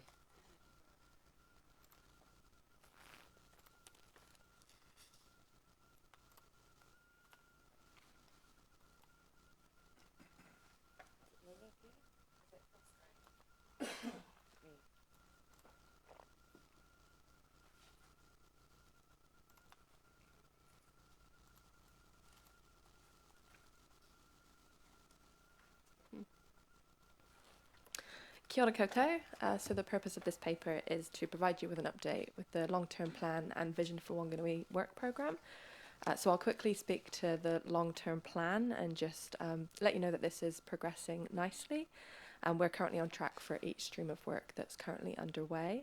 As you'd be aware, we've been a bit uncertain, I suppose, with the new government forming of how this might impact the long-term plan. So with the coalition agreement coming out on Friday, we have a little bit more of a steer, but we're also waiting for a steer from Waiata and specifically speaking against Three Waters, for example, how this might be impacted in the long-term plan. So we're watching this very closely.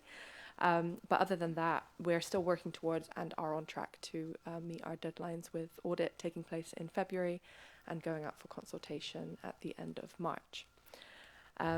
So a key focus of today is to provide you with the results for the Vision for Whanganui community survey. So as you'd be aware, earlier this year we started a review of the leading edge strategy in partnership with iwi and Hapu.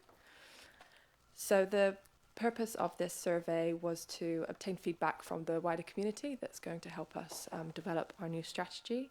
In 2019, the purpose of local government changed, where we now must promote well-being for our community under the 4 well-being, so economic, environmental, cultural and social. And our survey aimed to understand what well-being means to our community, what contributes to their well-being, and how well-being can be improved in Whanganui. So the survey was launched, sorry, it's a little bit small on the screen, but I think it was sent out to you all. The survey was launched on the 19th of September and remained open until the 15th of October. The community could take part using an online platform, or we also provided hard copies, and just interesting to note, 115 people actually used the hard copies to take part in this survey. We encouraged participation through a number of channels, digital, so we promoted it across our website and social media channels. Through media, we advertised in Wanganui's Midweek and New Zealand Herald, and in person, we hosted 16 engagement events, including the strategic forums hosted by the Mayor. So demographic profile, there were 661 members in the community that took part in this survey. I have run through this profile before, so I will glide over it, but it is in your slide pack for you to glance over in your leisure. So as we delve into the results, I'll essentially be working through the survey as we ask the questions to the public. And to start off, we wanted to really understand what makes Whanganui stand out by asking our community what they love about Whanganui, what's unique about Whanganui, and also then asking what their vision is for Whanganui. So to kickstart, we asked what you love about Whanganui, and this is a word cloud. So the bigger the word, the more mentions that we had based on that theme. So you'll notice in the centre, community was the majority of responses focused around some aspect of the community. So both in its people itself, so family, whānau and friends, and then also the characteristics of our community as well, so friendliness and inclusivity. Many aspects of our natural environment were highlighted, so most prominently being the awa. And additional to this were our beaches, open spaces, and even our warmer climate here in Whanganui. And then the community loves our creative culture as well. So this shone through with our art in every aspect of the word, so music, heritage, and even our wall art.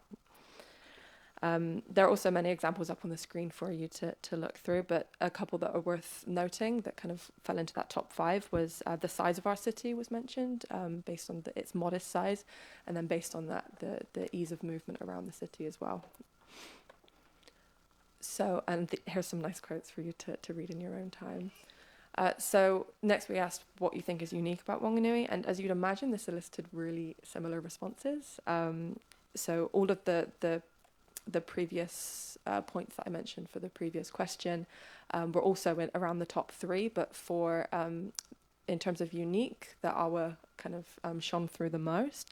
And then additional to this, we noticed that Whanganui's heritage shone through a little more in these responses, making reference to our building and our history within the district. And then our beaches and coastal landscape also shone through as something that's unique to Whanganui. There's a few quotes there for you to look through. And finally, we asked what your vision is for Whanganui. And as you'd imagine, this we received a lot of diverse responses, so we kind of themed them into the top themes based on the responses that we got. So affordability based on housing and cost of living, working in partnership with one another, both iwi and the wider community, housing and homelessness and how we can support in that way, art, heritage and culture, and really amplifying that, and then environment, so how we can be custodians of the land. So next we'd moved on to asking questions surrounding Te Awa Tupua to gauge awareness and understanding, and this was elicited through the conversations that we had with our hapu representatives to see whether the community were familiar with this legislation. As you can see, based on the results, we had a pretty much 50-50 split of those that were familiar with the legislation, and the 55% of people wanted to learn more about this as well. And beyond that, we asked if the community had any further comments against the Te Awa Tupua legislation, and generally speaking, it was all kind of positive feedback and eagerness to know more. So next we shifted into asking questions surrounding our community's well-being. So what contributes to their well-being? And the first questions we asked were understanding what was important to the community's well-being, and we did that based on each well-being, each of the 4 well-being separated. So there was a lot of data that came out of this, so I'm going to condense as best as I can. But just speaking against the top 5 for the social well-being were friends, family, my housing, recreation and leisure time, and my local neighbourhood. So really caring about those that are closest to them, having a roof over your head and having the ability to partake in activities that they're interested in. So the overarching theme here really is connection and meeting those kind of basic and safety needs. Environmental, the top 5 were parks and open spaces, fresh air, fresh water, the coast, and Te Awa Tupua. So here we're really tapping into that connection with the environment and enjoying outdoor spaces that are available. Economic, housing, local economy, income, education and food security. So you'll notice that housing has actually been mentioned a second time here in the top 5, but from this angle we're probably looking at it more from an affordability perspective. And then having a stable income and that food security and the ability to educate, to upskill. And then lastly was cultural, so health and well-being, events, music, arts, and then sports and recreation. So being beyond taking care of oneself, you'll notice a lot of these were having the ability or being able to partake in activities that they enjoy.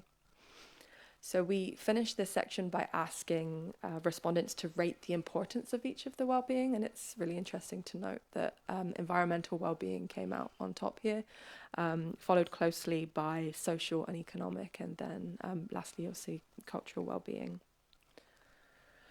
So I've shown you this graph before, and we basically asked respondents to tell us what influences their well-being in a positive and negative way. So I'd mentioned that it's that kind of two sides of a coin where the same thing that can uplift a person's well-being can also deplete it as well. So social connection was the biggest thing that could do both and impact our well-being both in a positive and negative way.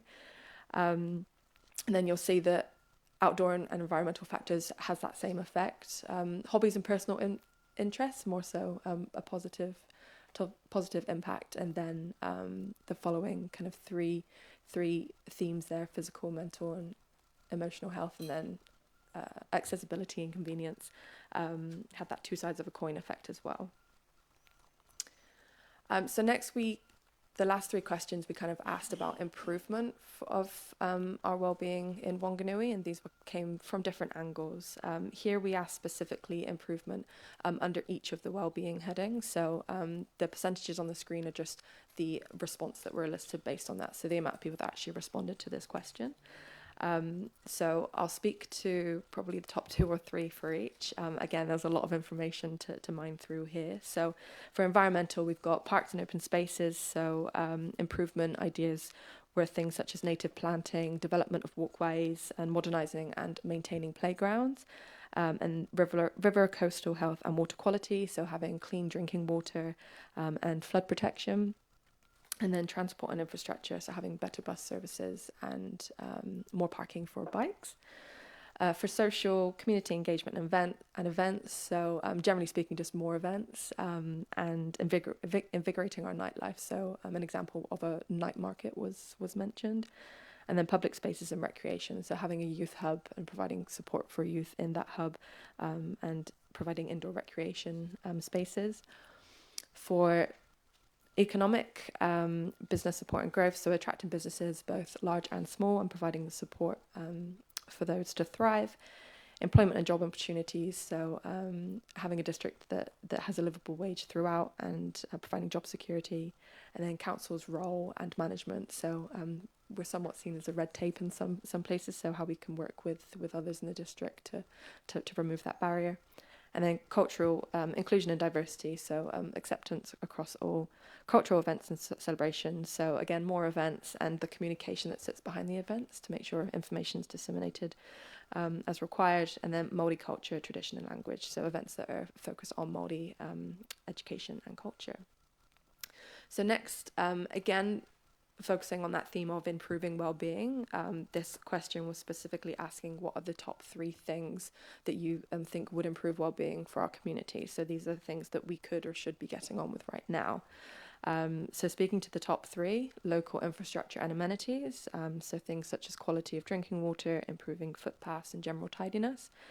Community togetherness, so connecting people, being respectful of one another, more acceptance and celebrating diverse cultures. And then business development and employment and cost of living, so affordability, attracting new businesses to town, pathways to jobs and job opportunities in the district. And finally, we asked the question how we can improve well-being for future generations. And you'll notice the responses here are a little bit more geared towards that long-term focus. So again, speaking to the top 3, environmental stewardship and sustainability, so tackling and being prepared for climate change, reducing our footprint and protecting our resources. Local infrastructure, fixing water infrastructure, maintaining existing community spaces and developing new areas such as cycleways and walking paths. And then education and training, so more education opportunities for young people, keeping them in the district, general education, and inculcating strong values and ethics throughout the district as well. And you'll notice those last 3 questions, there were some similarities there.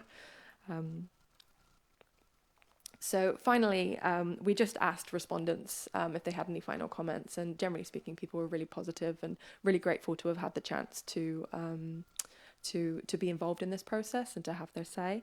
I wanted to finish on this quote, as I feel like it really encompasses how influential cohesion and social connection is to our well-being. So, if I am strong, I hold up my whānau.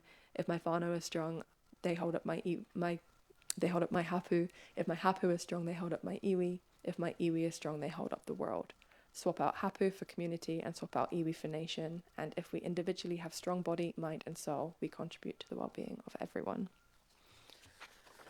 So just to finish on some next steps, in early December, so the next couple of weeks, we'll have a draft wellbeing framework complete, and the strategy will then be developed further based on your feedback and wider community or stakeholder feedback.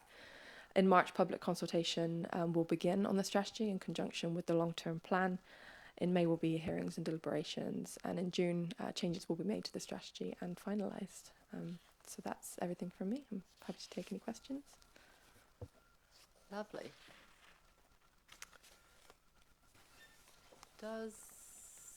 Did you want to add anything, Elise? It's pretty comprehensive. Yeah, very comprehensive. There's a lot in there, a lot of content. You've obviously got the slide pack, so you can see that detail. Over 660 people responding, so we really want to thank our community for coming out and giving us their views. And I think you'll see that there's a huge amount of richness in there that we've got to help inform our strategy, but certainly some consistent themes that keep on popping up as well, so that's really good. So no, I don't think I have anything to add, but we're happy to take if there's questions. Michael and Andrew? With regards to culture being less of a priority than social, has there been any inclination to combine those two under one single vision? So we've separated those because under the Local Government Act we have the 4 wellbeings. Some councils have actually done that and merged their social and cultural wellbeings together. But I think if you look at the different responses we had to social and cultural, people do see those quite differently. You can't, yeah. They're quite distinct, and particularly in Whanganui, when we had a big emphasis on events, on the music and art scene, whereas social was more seen as things like housing, connection between people, as well as just a much broader view. So I guess cultural, it's not that it's not as important, but I think people perhaps just limit it to being a bit more limited than social. Yeah, that's fine. Where did heritage fit in? Because it was on the word cloud, but it wasn't on the 3 or 4 pillars. I probably missed it. Definitely under the cultural banner is where heritage was I wrote seen. down the other 3. Yeah, thank you. Yeah, it's my fault. Andrew? Fantastic. Love this stuff. First question of 2 is just a minor clarification really around food security. What does that mean? I was interested to see that there, because I'm having a lot of conversations around food security at the moment with the community. I think it means different things to different people, but it's about knowing that you're going to have food to feed your family, to feed yourself. And be able to pay for it. Yep, be able to pay for it, be able to access it, for it to be quality food, not just junk. But yeah, look, it does mean different things to different people, but fundamentally it's about knowing that you will have food and have access to it. So that's why it's really come up under the economic banner very strongly, because at the moment people are feeling insecure about, can I afford to pay for food? But it obviously has strong linkages into environmental strands as well, and the cultural strand also. So look, we've broken things into these well-beings, but there aren't many things that only fit into one box as well. So, we do need to acknowledge that. Thank you. That's consistent with my... Ross? Sorry, the second question is, and you don't need to give it away, but the vision for Whanganui, Leading Edge 2.0. I know it's not going to be that, but is there something emerging that will be a capture-all statement for our vision for the future? Without giving out the words. Yes, there will be a new vision statement. It hasn't been formed yet, but it will be, and we'll bring it back to Council, as Robin said, for feedback, and then we'll be going out to the community for consultation. Right, thank you. Ross. Thank you, Chair. The 4 pillars, which we're trying to all get a head around, in environmental, social, economic and cultural. I'm just going to pose a question about the cultural pillar, because we know that cultural can mean a wide range of things. When we went out to community, and I know you'll be reflecting on your survey, do you think the community actually understands what cultural means? Because I'm hearing words like, iwi, I'm hearing heritage, but I also noted in one of the reports about the difficulty of reaching out to other cultures, Samoan, Fijian, other ethnicities, that there's more work to be done because they don't tend to participate as much. Would you like to comment on whether you think the feedback on cultural may be an Achilles heel that needs more work or looking into? I think we can always do more, and we've noted in the report that we haven't done as well as we wanted to reach more groups, such as the Pacifica community and Asian community and other minority groups. So yes, that's an ongoing challenge that we will take up. The word cultural, I think you are hitting the nail on the head in terms of that word gets misunderstood, and I think people often think about it as a specific culture, but as you'll see from the responses, the community does have a broader view of it. So we've got health and wellbeing, we've got events, we've got arts, we've got sports, we've got live performance, we've got heritage, local history, diversity celebrated, accessibility, toi Māori. So I actually think people have actually taken quite a broad view of what culture is, but I know that it's a common trope for people to look at the word culture and think that means cultures other than mine. So I don't know if that answers your question. But it's simply that the question would be not that you haven't done your job well, but you've actually clarified it. You said there is an awareness. I just wonder whether generally, as we promote the 4 pillars, that might be the one that stands out that we can continue to educate our public on. So next time we do a survey, there may be a better understanding of the depth and breadth of culture. Thank you. Just as a last question, perhaps to end on, you've outlined next steps. So, so at our first meeting, I think is in February, we would expect to see what, given that public consultation's going to begin in March.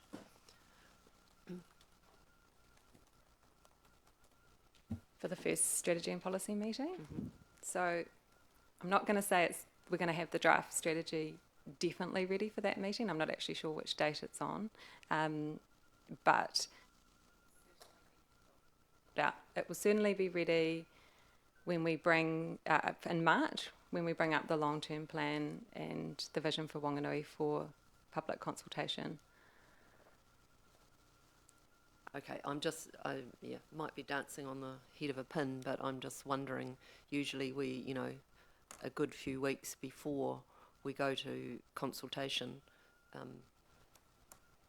we talk about the draft. So it will be 10 days before, I think. So we're going out for consultation from the 2nd of April to the 2nd of May. So we'll have something up in that March approval to consult meeting. If we can, we'll definitely have something up earlier. I'm just conscious that we're going into the Christmas and then a lot of people are away and we're not regrouping until the 12th of February. So, I just don't want to make an online commitment to do that. That's all fine. We'll just, perhaps after the meeting, we'll just have a look at when that meeting is actually scheduled at the moment and make sure it works. Awesome. All right, thank you. We're going to put the recommendation that the Strategy and Policy Committee receive the report progress on the long-term plan 24 to 34 and the vision for Whanganui work programs. That is a recommendation. Thank you, Peter. Thank you, Glenda. I'll just add thank you to the work. You know, it's, I think the Mayor used the word fantastic. It's great work. It's certainly got depth, and yeah, just really, really thank you to you and your team and the wellbeing team as well. Thank you, ladies. All those in favour, please say aye. Aye. Against, carried. Next item is the legislation and consultation update.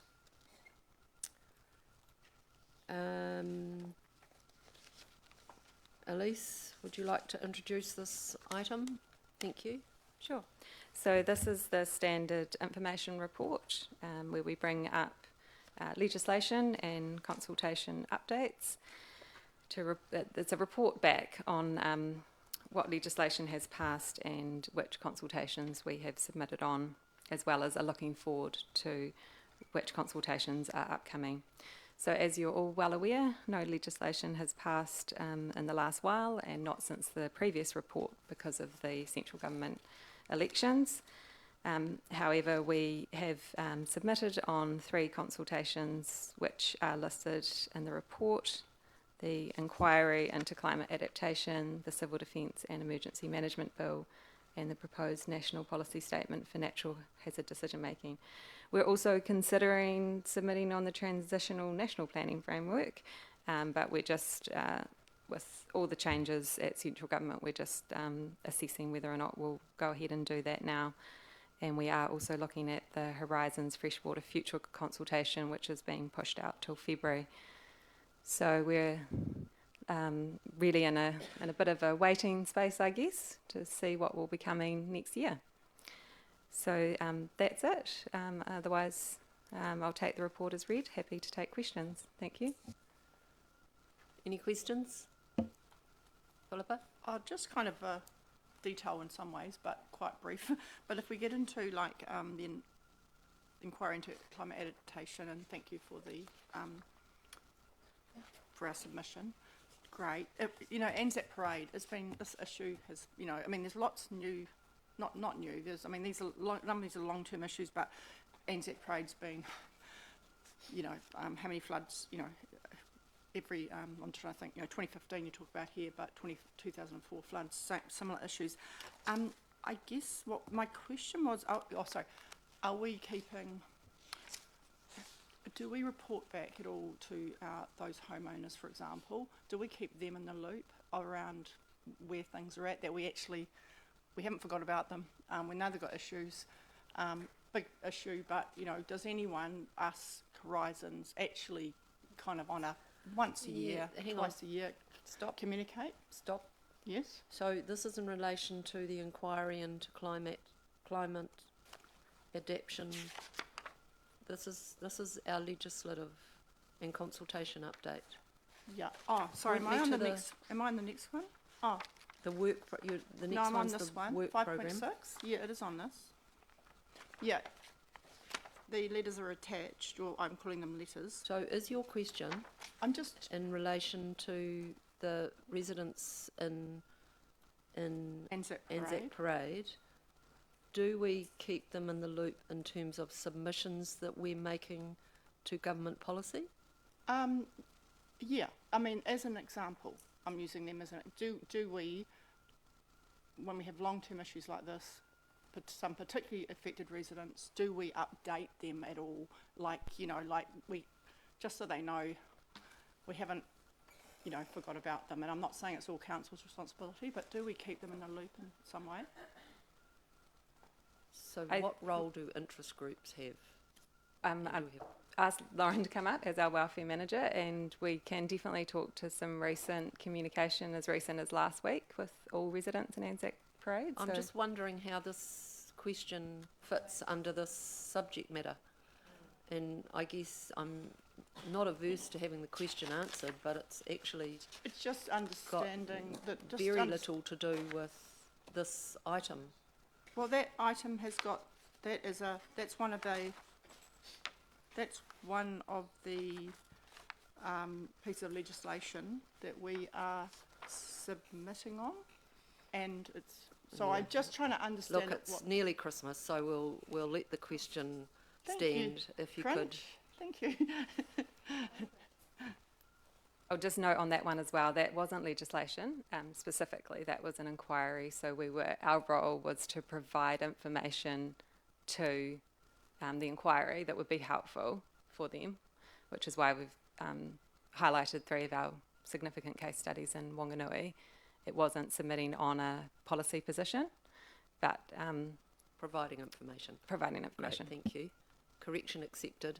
In relation to the question about communications with the residences and Anzac Parade. So just last week, Horizons and the Civil Defence team were out along Anzac Parade. Every household was delivered with a pack, providing them with some updated information. And on Thursday, early evening, they had a barbecue at Kauai Park as well for people to come and get some more information on just what's happening and what some of the plans are, and linked to some of the Massey work as well. Thank you, and that's led by Safer Whanganui, is it, as a collaborative? So no, that was Horizons and Civil Defence. Right, and they would do that at various times, once a year, twice a year, maybe.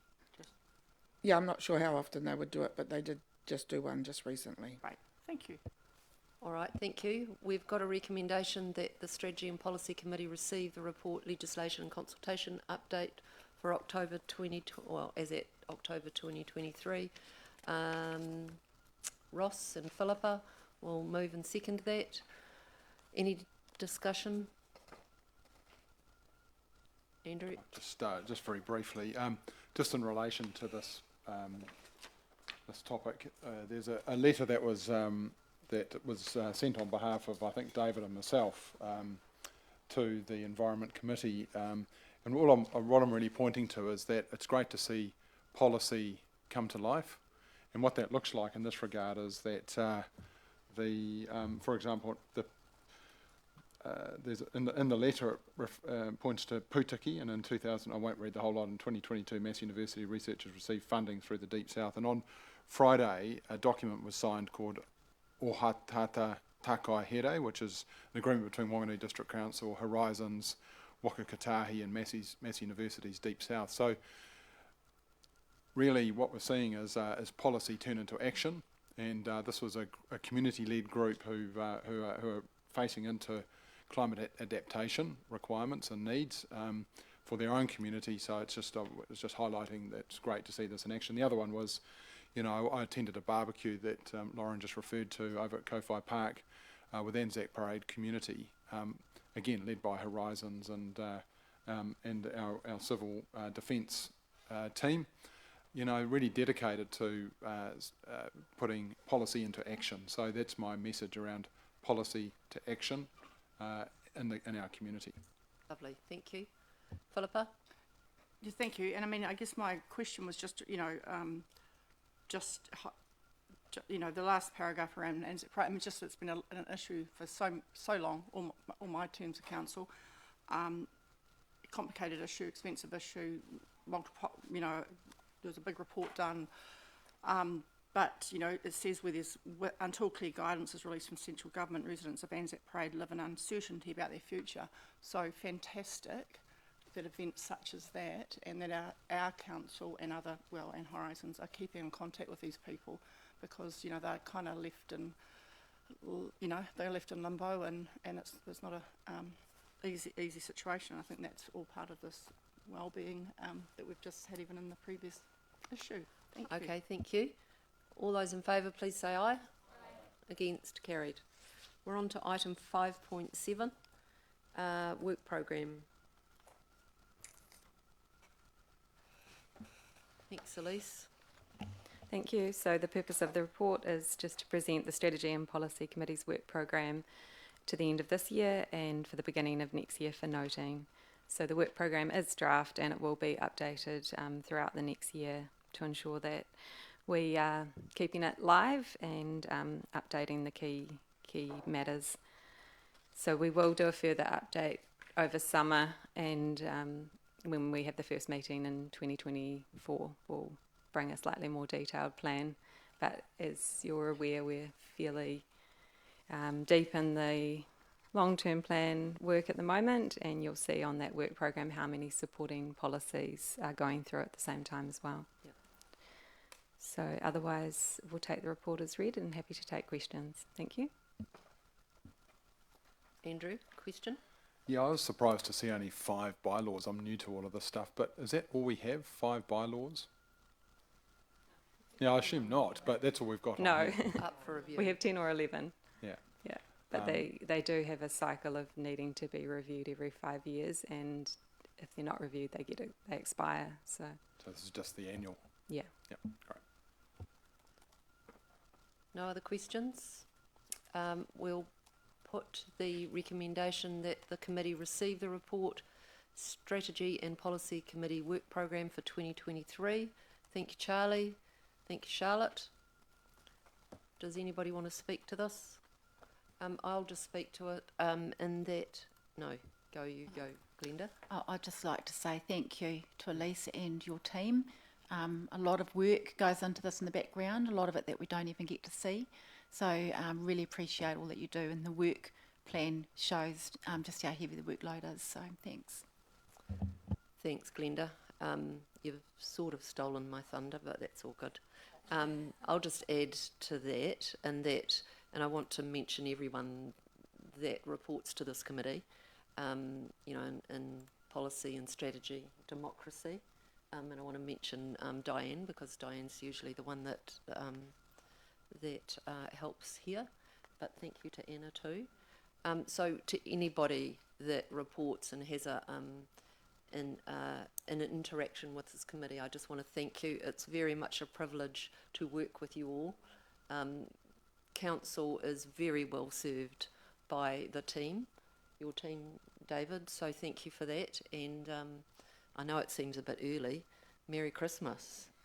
And to the participants, to my colleagues, thank you for your participation and contribution. It is much appreciated. I think we're working really well. So thank you for your mahi this year, and Merry Christmas to you too. So without further ado, we'll move that recommendation. All those in favour, please say aye. Aye. Against? Carried. Thank you. We'll close our meeting with a karakia that I think Judd is going to offer. You might like to put on your mic, please, Judd. Thank you. Kei te karakia o ka mutanga. E oha ki runga ki a Whanganui, e oha ki raro ki a Papatūnuku. O ka tairanga, te kupu, te korero, te mahi. Ki te pau o te ware, he taonga, he mahi a muri. Ki puta ki te wai, whai ao, ki te ao marama, haumi e, hui e, taiki e. Kia ora tātou. Kia ora. Thanks, everybody.